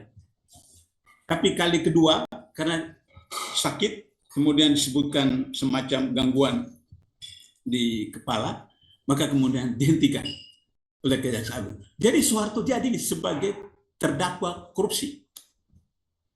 Kemudian karena gangguan kesehatan permanen, maka kemudian ditutup, maka Kejaksaan Agung mengajukan perdata, yang tadi Mbak Fitri katakan itu. Dan kemudian dijatuhi hukuman perdata bagi yayasannya Soeharto. Artinya bahwa Soeharto pernah diadili. Jadi kalau Soeharto pernah diadili, sudah ada presidennya, bahwa presiden bisa diadili. Karena itu maka rame-rame kita dorong Jokowi diadili. Untuk itu maka civil society, kemudian mahasiswa, sayang Ucen belum hadir ya, Ucen yang bisa gerakan mahasiswa, untuk kemudian menggerakkan masa turun. Soekarno itu presiden seumur hidup, panglima tertinggi ABRI, pemimpin besar revolusi, bisa dilengsarkan. Soeharto itu 32 tahun berkuasa, bisa dilengsarkan. Apalagi cuma Jokowi, yang ijazahnya juga di pengadilan belum selesai, apakah palsu atau tidak, dan seterusnya seperti itu. Bisa dengan mudah diproses ke pengadilan seperti itu. Dan saya kira Pak Saud itu setuju kalau kita biar sudah kepala 6, kepala 7 ini turun lagi ke lapangan untuk berpanas-panas, berhujan-hujan, agar supaya Jokowi diseret ke tiang gantungan melalui pengadilan yang transparan. Pengadilan menjadi penting karena kita tidak bisa menuduh hari ini Soekarno komunis karena tidak ada pengadilan yang memutuskan Soekarno terlibat komunis atau tidak. Kita juga tidak bisa menuduh Soeharto itu korupsi karena tidak ada pengadilan juga yang memutuskan bahwa Soeharto itu korupsi.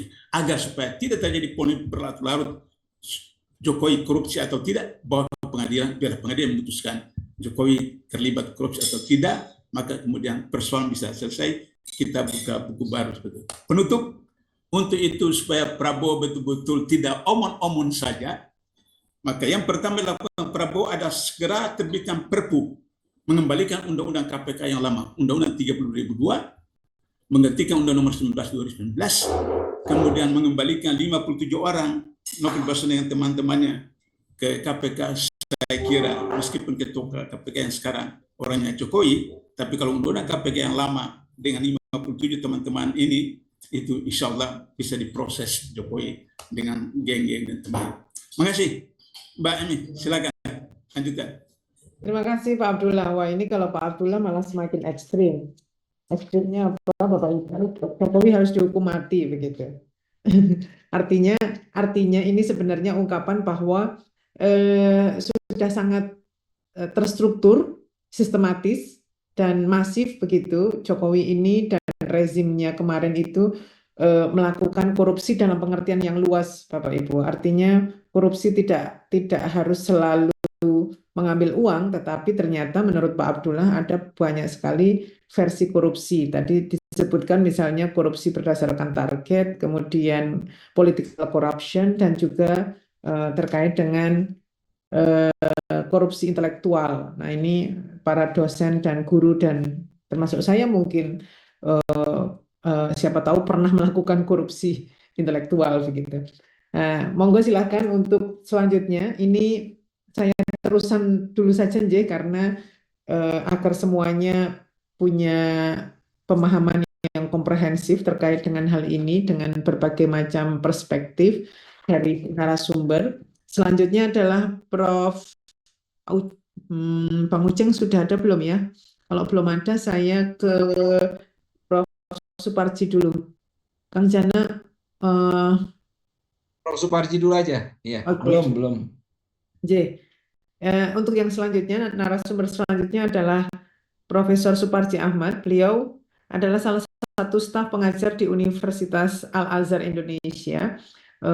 dan kiprah beliau juga tidak perlu kita ragukan lagi, apalagi ini tadi baru saja beliau ada di TV One juga. Saya belum sempat melihat beliau menghentikan apa di TV One. Monggo silahkan Prof.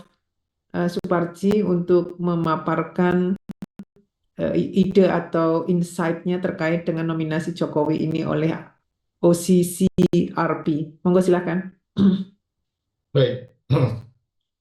Bismillahirrahmanirrahim. Assalamualaikum warahmatullahi wabarakatuh. Waalaikumsalam. Jana, Bu Emi, para senior, narasumber dan teman-teman semuanya, keluarga besar kami, sudah banyak disampaikan oleh para narasumber dan semuanya berbasis pada data sehingga tidak pantas untuk kemudian diragukan atau dipertanyakan gitu. Karena baik dari sisi substansi, prosedur maupun kewenangan ya sudah diberikan penilaian secara komprehensif dan secara objektif.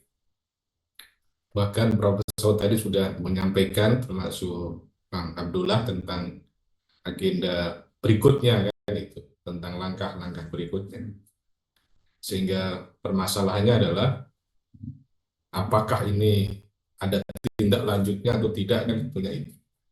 Kalau forum ini misalnya banyak gagasan, banyak ide yang kemudian merumuskan berbagai langkah, kan? Bagaimana langkah formilnya yang itu yang punya otoritas kan itu. Kalau tadi disebut tentang Mahkamah Rakyat, saya kira kan bukan sesuatu yang secara prosedural kemudian diakui kan, sebagai satu mekanisme penyelesaian. Dan kejadian hari ini saya kira juga merefleksikan ya tentang bagaimana situasi politik dan situasi penegakan hukum. Yang saya maksudkan adalah kejadian di KPK kan itu, yang kemudian kita tahu semua hasilnya, yang bahwa gayung bersambut sangat sangat kencang pada waktu itu dan saling saut menyahut kan gitu ya. Setelah isu ini terus kemudian munculnya penetapan tersangka dan kemudian meredup dan sepertinya sama-sama meredup kan itu ya. Dan kita tunggu misalnya perhelatan pra peradilan tanggal 21 ke depan kan itu. Yang itu kemudian akan menandai anti klimaks semuanya ini gitu. Jadi poin pertama yang saya sampaikan adalah bahwa ini kalau menggunakan mekanisme formil gitu ya, saya kira tidak akan menuai hasil ya yang kemudian disampaikan tadi itu, karena ya kita masih mengetahui kan bagaimana hukum tidak berada dalam ruang hampa, banyak kepentingan, banyak kompromi, ya, banyak kolaborasi dan sebagainya. Jadi itu yang catatan saya. Dan kemudian yang kedua bahwa tentunya ini kan sebetulnya penting ya bagi bangsa kita ini. Ketika kemudian menempatkan sebagai nominator, kan mestinya kita sebagai bangsa tersinggung. Sebagai negeri besar ini kita merasa malu kan gitu. Karena apa? Karena presiden kita kemudian mendapatkan nominasi itu kan gitu. Maka sebetulnya untuk memastikan agar itu bukan sesuatu yang spekulatif, bukan sesuatu yang imajinatif, bukan sesuatu yang sifatnya fitnah gitu ya, mestinya harus ada kepastian gitu, ada klarifikasi resmi ya dari institusi resmi pemerintah ini kan gitu, yang kemudian menetralisir semuanya. Karena sekali lagi ini kan pertaruhan bangsa besar ini gitu ya. Ketika kemudian seorang presiden, seorang mantan presiden dinominasikan seperti itu, kan tentunya kan sangat menyedihkan gitu loh. Sehingga kalau kemudian dibiarkan, ya tentunya kan dianggap sebagai sebuah kebenaran. Dan sampai sejauh ini kan tidak ada satu reaksi ya yang kemudian secara resmi itu ya dari pemerintah, dari lembaga yang terkait gitu ya, untuk kemudian bagaimana menindaklanjuti ini, yang kemudian betul bahwa bukti kan itu. Nah, bukti kan tadi disebutkan bahwa memang lembaga yang melakukan investigasi ini tidak dalam konteks melakukan pembuktian kan, tapi menghasilkan sebuah investigasi. Nah, mestinya lembaga-lembaga yang berwenang itu mengambil alih untuk membuktikan tentang kebenaran tadi itu. Sehingga poin saya adalah tidak sampai menjadi sebuah fitnah atau kemudian menjadi sebuah spekulasi. Nah, yang keempat menurut saya kan tentunya kita punya mimpi yang sama kan untuk perbaikan pada negeri ini, perbaikan pada bangsa ini kan gitu. Jangan sampai ada lagi korupsi, jangan sampai kemudian pemimpin menjadi nominator korupsi. Nah, maka untuk itu kalau kemudian perbaikannya tidak dilakukan, tawaran-tawaran Bang Dola, tawaran Bang Saud tadi itu, ya bagaimana kemudian menyalurkannya kan itu, bagaimana kemudian mendorongnya kan itu, bahwa tentunya sudah banyak ya bagaimana kita menjelang pemilu ya para guru besar, para akademisi menyuarakan begitu masif tentang keluhan-keluhan tentang kondisi politik, kondisi ekonomi, tapi juga nggak ada pengaruh apapun kan gitu. Demikian pula bahwa banyak hal yang sudah telah disampaikan berbagai macam temuan, tapi juga nggak ada hasilnya gitu. Jadi lagi-lagi adalah bagaimana sebetulnya yang perlu dipikirkan gitu ya untuk mengatasi keadaan ini kan. Karena kalau menggunakan saluran-saluran formil saya kira itu kan menjadi sesuatu yang kemudian sangat-sangat ya utopis, sangat sesuatu yang sangat tidak tidak terwujud gitu loh. Tapi ya lagi-lagi bahwa kemudian itulah yang harus ditempuh kan gitu. Dan kemudian kalau kemudian menekankan pada civil society, menekankan pada masyarakat madani atau kemudian menekankan pada akademisi itu pun juga tidak akan memberikan hasil yang kuat gitu ya. Jadi Bapak Sekalian yang saya hormati, para senior dan teman-teman semuanya, bahwa intinya adalah bahwa ditinjau dari perspektif apapun, saya kira para guru besar tadi, para narasumber sudah menyatakan itu sebagai sebuah bukti awal ya, sebagai sebuah bukti permulaan yang cukup ya untuk kemudian ditindaklanjuti. Tetapi kemudian kita tidak mendapatkan sebuah reaksi nyata gitu ya dari para penegak hukum, dan kemudian laporan dari teman-teman yang disampaikan pada beberapa hari yang lalu pun juga tidak ada tanda-tanda ya yang kemudian untuk menindaklanjuti dari penegak hukum itu sendiri. Jadi mungkin ini yang perlu dipikirkan Kang Jana sebetulnya, bagaimana menyalurkan, mengakselerasi gagasan ini.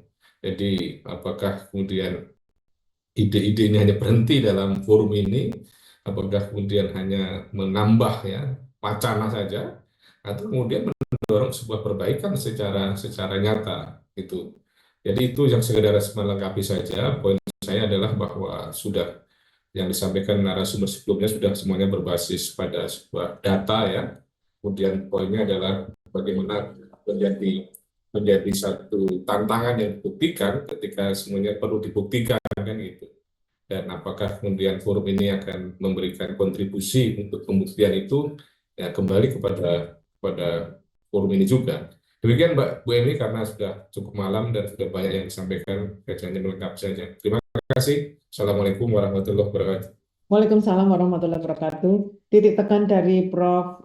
Suparji adalah tentang bagaimana konkretnya apa yang harus dilakukan untuk kedepannya begitu ya. Karena bagaimanapun juga ini tidak boleh berulang dan ini menjadi sebuah presiden buruk bagi sebuah rezim begitu ya untuk kemudian dibiarkan kalau seandainya sampai dibiarkan saja begitu. Ini adalah resum dari Prof. Suparji. Untuk selanjutnya Bang Uceng sudah ada atau belum ya Kang Jana? Belumkah?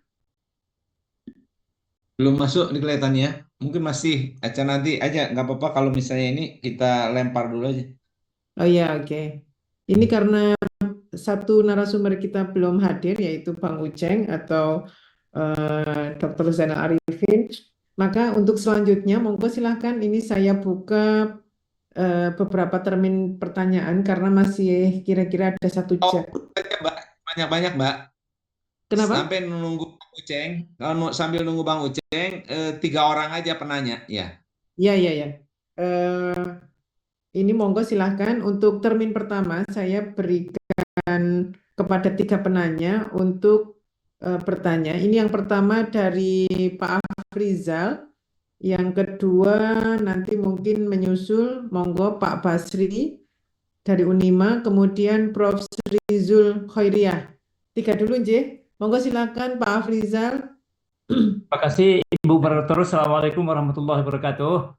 Waalaikumsalam warahmatullahi wabarakatuh. Terima kasih juga kepada narasumber sudah memberikan pandangan, informasi yang akurat tentang kondisi ya mantan Presiden kita Jokowi segitu ya.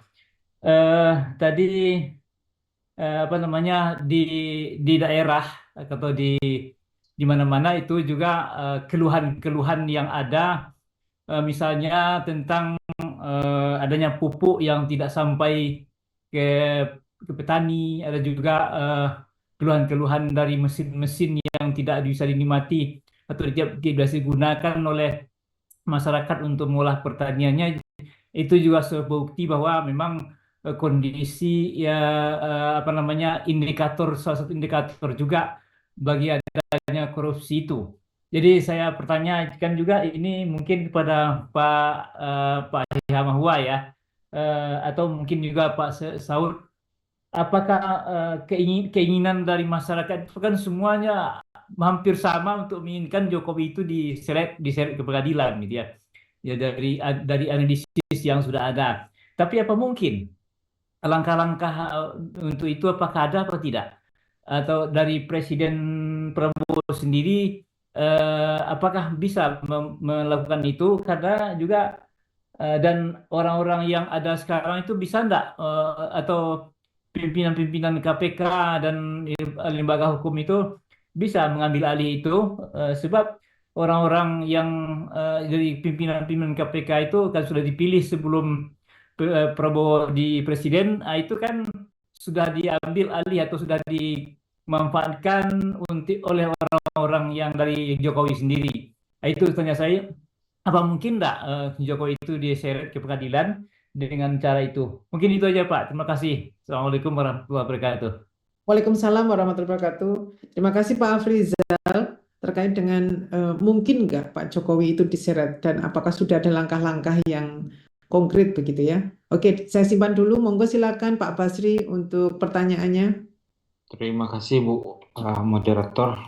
Yes. Assalamualaikum warahmatullahi wabarakatuh. Waalaikumsalam. Ini nampaknya isu korupsi ini tidak malah mendingin ya, semakin hangat di Indonesia itu ya. Pada isu-isunya selalu kan bagaimana korupsi itu bisa diberantas. Sangat menyedihkan ini. Ini membuktikan saya lihat bahwa negara ini rusaknya karena penguasa gitu. Saya lihat ya, negara ini rusaknya bukan penguasa, bukan karena isu teroris itu ya. Nah, satu lagi kan, saya lihat apa yang dilakukan Jokowi ini itu tidak hanya masuk kategori kejahatan korupsi, tapi justru bisa masuk kategori kejahatan terhadap kemanusiaan. Ini sangat berbahaya saya lihat ini. Jadi dari sini saya rasa nih para ahli tata negara harus berpikir lagi ini. Semakin banyak ahli hukum tata negara, semakin rusak negara saya lihat kan itu. Ini luar biasa ngeri, menakutkan ini kan. Ini apa itu MK sampai MK itu dirusak kayak gitu kan. Ini kan luar biasa nih. Jadi saya terus terang saya apa namanya kita bahasanya nih ya. Satu lagi mungkin kayaknya kepastian Jokowi itu pakai ijazah palsu atau tidak kan jelas juga ya, jadi gugatan kok tidak jelas sekarang ini kan. Nah, ini rusak semua tatanan negara Indonesia, tidak hanya ekonomi, semuanya dirusak gitu kan. Nah itu, ini berbahaya banget ini. Saya rasa itu aja, mungkin ini perlu kita diskusikan, perlu renungan kita bersama. Semakin banyak kita yang hebat, semakin rusak negara ini kan itu. Ya luar biasa, ngeri gitu kan. Lalu apa yang salah di sini nih? Ya. Itu aja ya Bu, saya udah itu aja dulu. Terima kasih. Ya, Assalamualaikum. terima kasih Pak Basri sampai tidak bisa berkata-kata saking merasa geramnya dengan rusaknya negara kita itu. Begitu Iya ya Pak betul Basri? Bu. Itu ternyata ya emosi rasanya kan gitu. Kita berpikir kita kuliah kan berpikir bagaimana kebenaran keadilan itu ditegakkan. Tapi ketika kita lihat fakta, seolah-olah kita terbang di langit, tak tahu arah rasanya gitu. Yes. Bagaimana ini kan? Negara apa ini kan gitu. Ya, oke Pak. Ya Bu. Prof. Sri, monggo ini sebelum nanti setelah Prof. Sri mungkin 3 pertanyaan nanti saya simpan dulu ini karena sepertinya Bang Uceng sudah rawuh. Monggo Prof. Sri, silakan untuk pertanyaannya. Ya, terima kasih kepada moderator yang telah memberi kesempatan kepada saya. Saya mempunyai 2 atau 3 pertanyaan. Mengapa kasus Jokowi ini semakin meruyak di negara kita setelah adanya OCCRP? Baru semua bicara, sampai relawannya juga mempertanyakan. Nah, kalau menurut yang kedua adalah seperti yang dikatakan oleh Mbak Bivitri tadi, adalah perlunya penegakan hukum. Nah, bagaimana caranya, solusinya untuk kita meluruskan hukum kita ini? Itu yang paling penting. Yang ketiga adalah saya pernah juga waktu itu UI mengadakan diskusi, saya juga itu ada Pak Said Didu, saya mempertanyakan bagaimana pemerintah yang baru ini yang benar-benar katanya sangat konsen dengan korupsi, bagaimana dia bisa merevisi kembali undang-undang KPK yang sudah dijadikan oleh Jokowi sebagai alat kepentingannya. Karena saya juga lagi sedang membuat artikel untuk diajukan ke jurnal internasional. Jadi itu, kenapa undang-undang KPK ini yang harus dua pasalnya yang utama yang sangat frontal adalah KPK itu di bawah langsung eksekutif. Yang kedua adalah tidak ada SPK. Nah itu kan paling nggak boleh ada pendidikan dengan batas dana sebagaimana yang dirubah oleh Jokowi. Itu aja mungkin 3 pertanyaan saya. Undang-undang KPK, penegakan hukum, dan satu lagi adalah bagaimana saya sampai berdebat di mahasiswa S3 saya itu bagaimana kita merubah kepolisian ini. Ada yang mengatakan ya udah tetap aja, kalau saya mengatakan kembalikan kepada panglima, kepada panglimanya, yaitu kepada ABRI-nya. Jangan polisi itu di bawah presiden. Itu saja mungkin. Terima kasih. Yes, terima kasih Prof. Sri. Pak Oki dan Pak Andro nanti ya Pak, nanti akan saya beri kesempatan di termin kedua. Kang Jana ini karena Bang Uceng sudah rawuh, saya persilahkan dulu nggih untuk Bang Uceng memaparkan insight-nya sebelum dijawab 3 pertanyaan tadi. Bang Uceng tadi saya sudah lihat sepertinya. Di manakah Bang Uceng sekarang? Kelempar lagi kelihatannya. Oh, Kelihatannya kelempar. Oh, oke. Ternyata kelempar Bapak Ibu.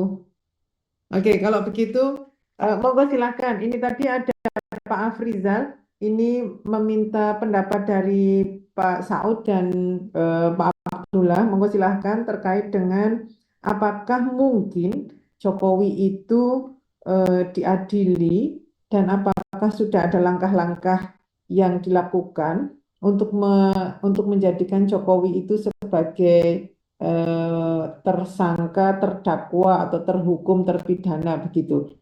Monggo Pak Abdullah dan juga Pak Saud. Oke, nanti Pak Saud lengkapi. Saya singkat saja. Pertama bahwa saya sudah kemukakan tadi bagaimana Soekarno itu proklamator, pembesar revolusi, panglima tertinggi ABRI, tapi bisa dilengsarkan. Begitu juga Soeharto 32 tahun pembangunan bisa dilengsarkan dan kemudian disidangkan, tapi karena permanen sakit maka kemudian dihentikan, tapi kemudian perdatanya berhasil. Oleh karena itu maka bisa saja Jokowi diproses. Sebab apa? Dulu sebelum ada KPK dianggap aneh bagaimana ketua DPR bisa ditangkap, bagaimana ketua MK bisa ditangkap, kemudian menteri ditangkap, KPK bisa tangkap ketua DPR, KPK bisa tangkap ketua MK, KPK tangkap besan presiden, KPK tangkap mantan Kapolri, 2 mantan Kapolri, nah itu bisa. Artinya bahwa karena waktu itu KPK mempunyai undang-undang yang memberikan otoritas penuh, independen penuh, sehingga disebutkan sebagai extraordinary crime. Jadi undang-undangnya juga extraordinary crime, kemudian orangnya extraordinary people, dan manajemen juga manajemen extraordinary management. PP 63 2005 mengatur manajemen sistem seperti itu. Sehingga demikian maka coba Pak Abri bayangkan kasus Nazarudin dan kasus Harun Masiku. Nazarudin itu bendahara partai berkuasa waktu itu, dan dia anggota DPR Komisi 3, dan dia populer di masyarakat. Nazarudin, kemudian Harun Masiku orang yang tidak dikenal, tidak punya jabatan di partai, bukan tokoh masyarakat dan seterusnya. Tapi karena SBY waktu itu memberikan komitmen membantu pemberantasan korupsi, memerintahkan Polri bantu KPK, kami kejar 4 bulan lebih, saya ingat 4 bulan lebih sedikit, tangkap Nazarudin di Kolombia. Ini Jokowi tidak punya komitmen untuk membantu KPK, membantu memberantas korupsi, sampai 5 tahun sampai sekarang tidak ditangkap Harun Masiku. Nah, sekarang ini setelah kemudian cerai antara Megawati dengan Jokowi, nah kita lihat persoalannya, talaknya talak 1, talak 2, atau talak 3.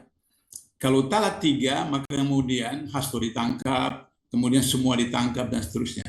Tapi kalau talak 1, talak 2 saja, nah cuma drama Korea saja, nanti kita akan saksikan.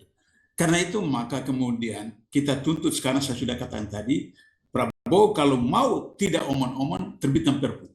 Kembalikan undang-undang KPK yang lama, kemudian kembalikan 57 orang yang dipecat oleh Jokowi melalui Firly, saya yakin kemudian Jokowi bisa diproses. Saya kira itu, Mbak. Terima kasih Pak Abdullah. Jadi intinya adalah menerbitkan Perpu untuk mengembalikan undang-undang KPK yang lama, begitu ya, sehingga itu kunci untuk bisa menjadikan Jokowi itu terdakwa, begitu. Oke, monggo Pak Saud bisa merespon apa yang Pak Afrizal risaukan.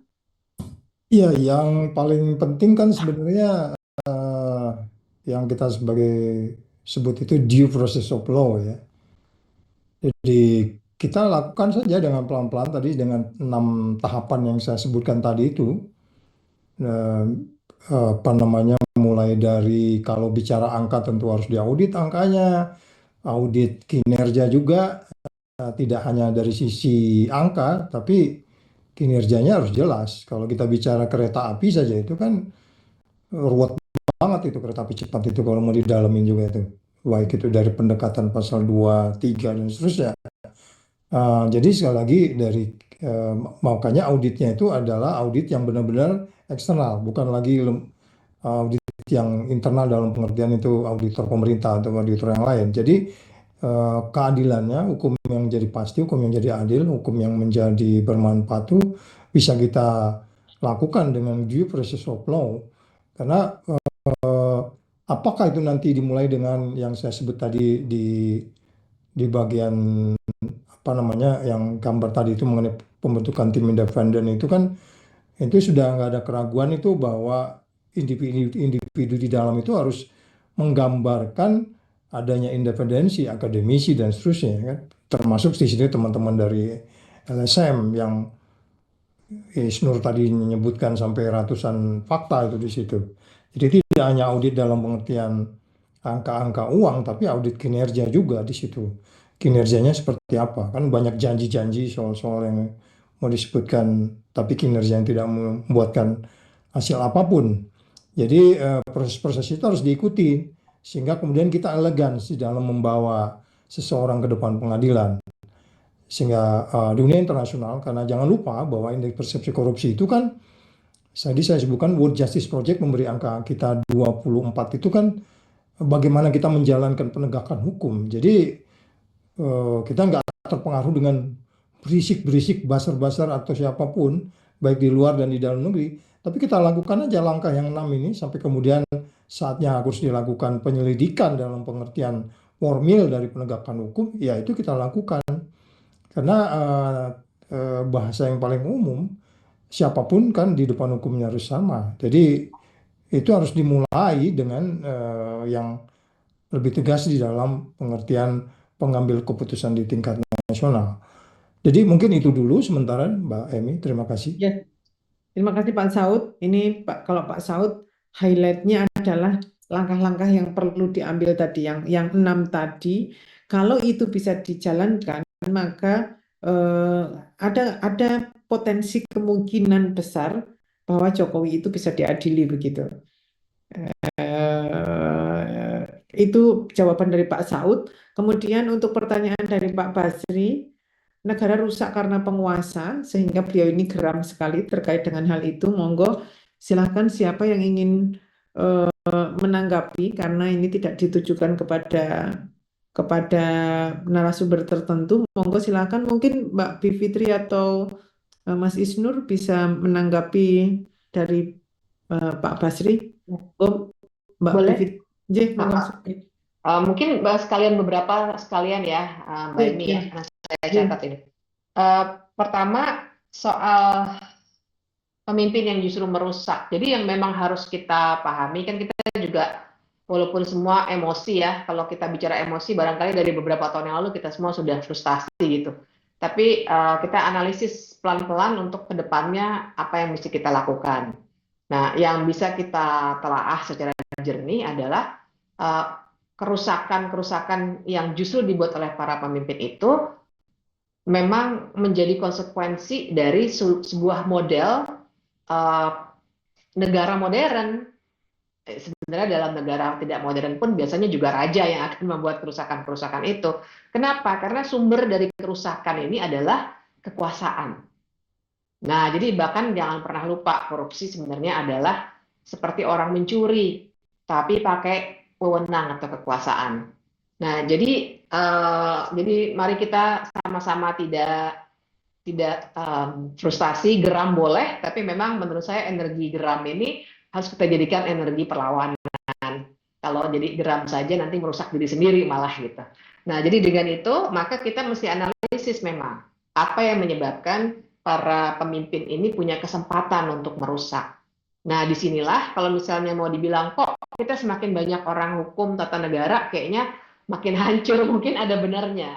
Karena memang banyak orang-orang yang belajar hukum sebenarnya bukan hanya hukum tata negara, tapi sekarang ini ada kalau boleh ya, sering sekali sebenarnya kita sudah sering sebut, saya hanya meminjam istilahnya Romo Mangun, ada yang namanya intelektual kelas kambing atau intelektual tukang. Kami sendiri sudah banyak sekali menarasikan ini bersama teman-teman di KIKA dan beberapa organisasi lainnya yang memang cukup banyak para intelektual hukum yang justru kerjanya hanya memberi stempel untuk hal-hal yang sebenarnya tidak beretika, bahkan mengobrak-abrik negara ini. Nah, karena itulah menurut saya orang-orang yang masih memelihara akal sehat, masih punya kompas moral seperti orang-orang di ruangan Zoom ini yang harus melawan. Gitu. Saya sama teman-teman misalnya secara keras berpisah tuh.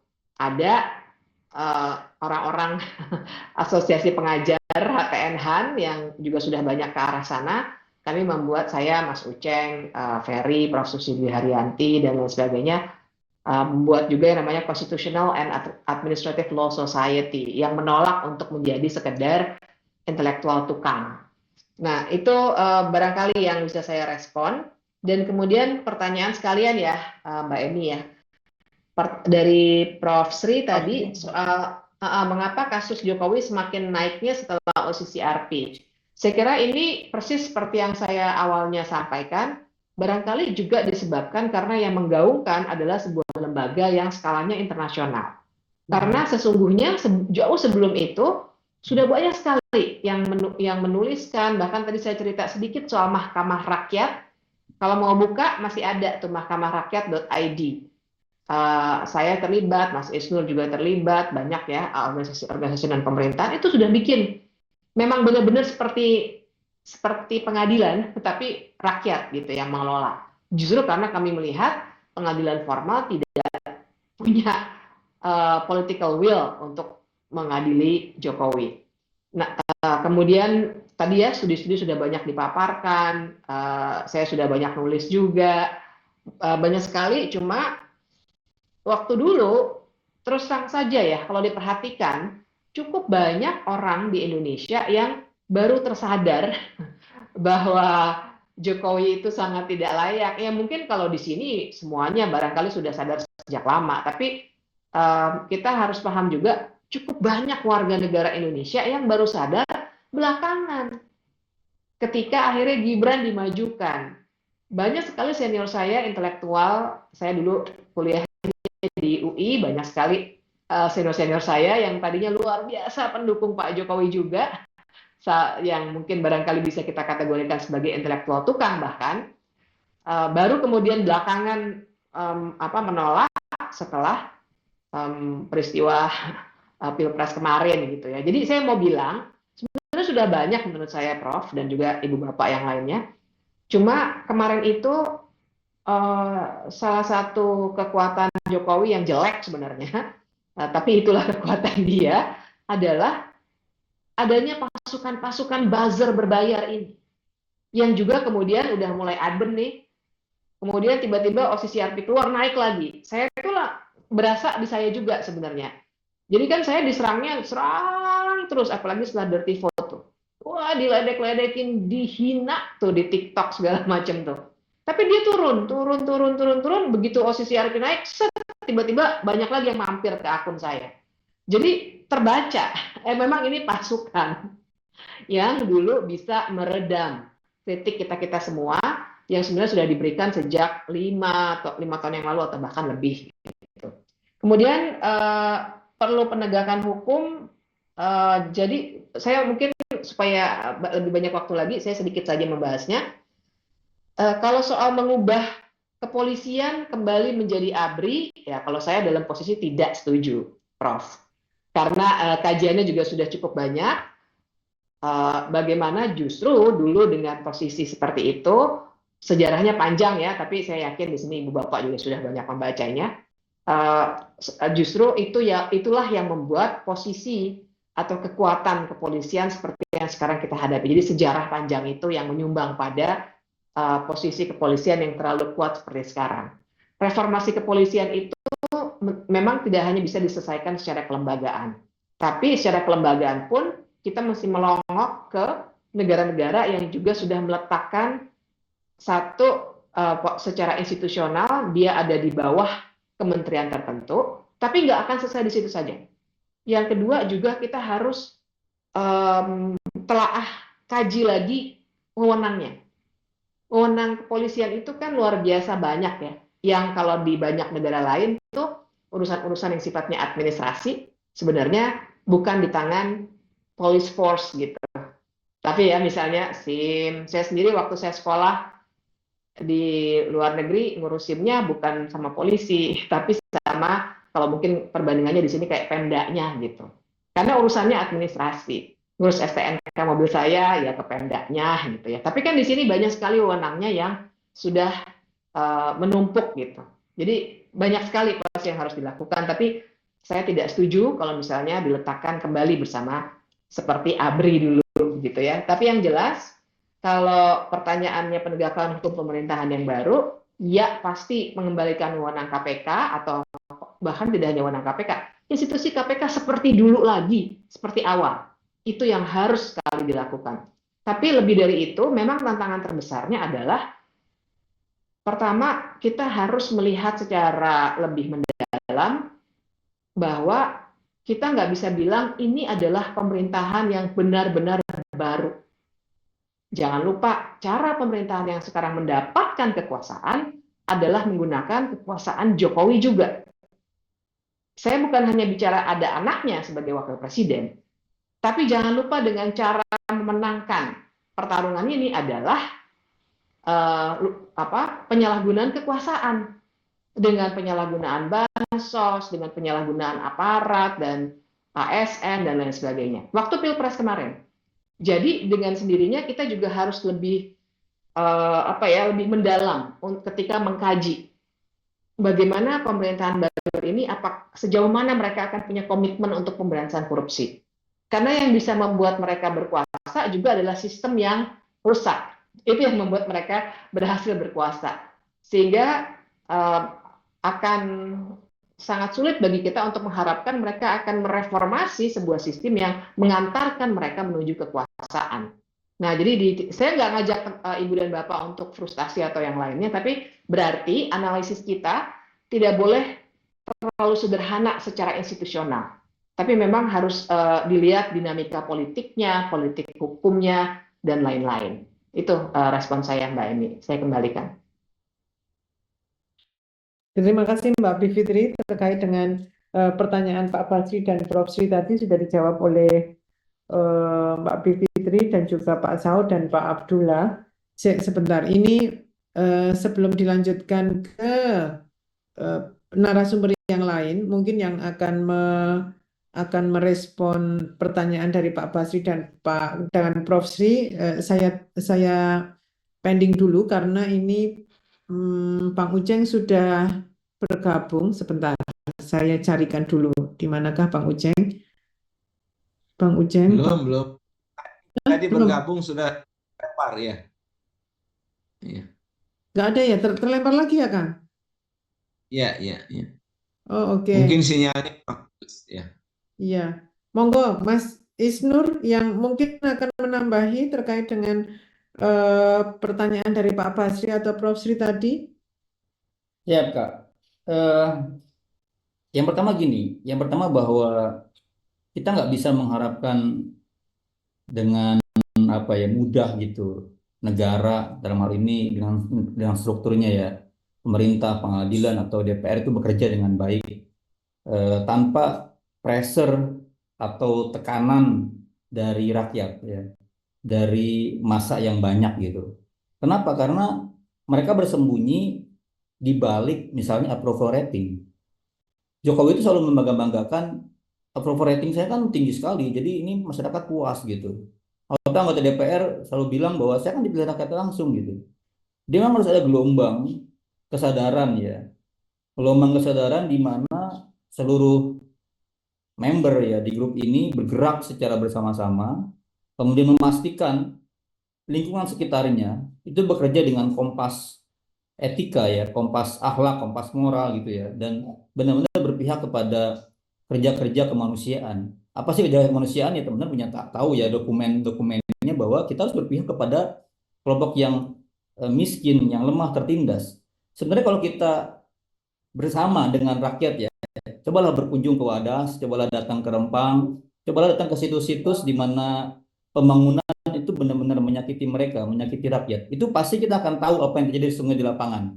Datanglah ke pinggiran wilayah gitu biar tahu apa dampak dari kebijakan Jokowi. Atau dengarkan kisah-kisah dosen yang sekarang lagi gelisah sekali mau dicabut tukin dan lain-lainnya. Jadi kita harus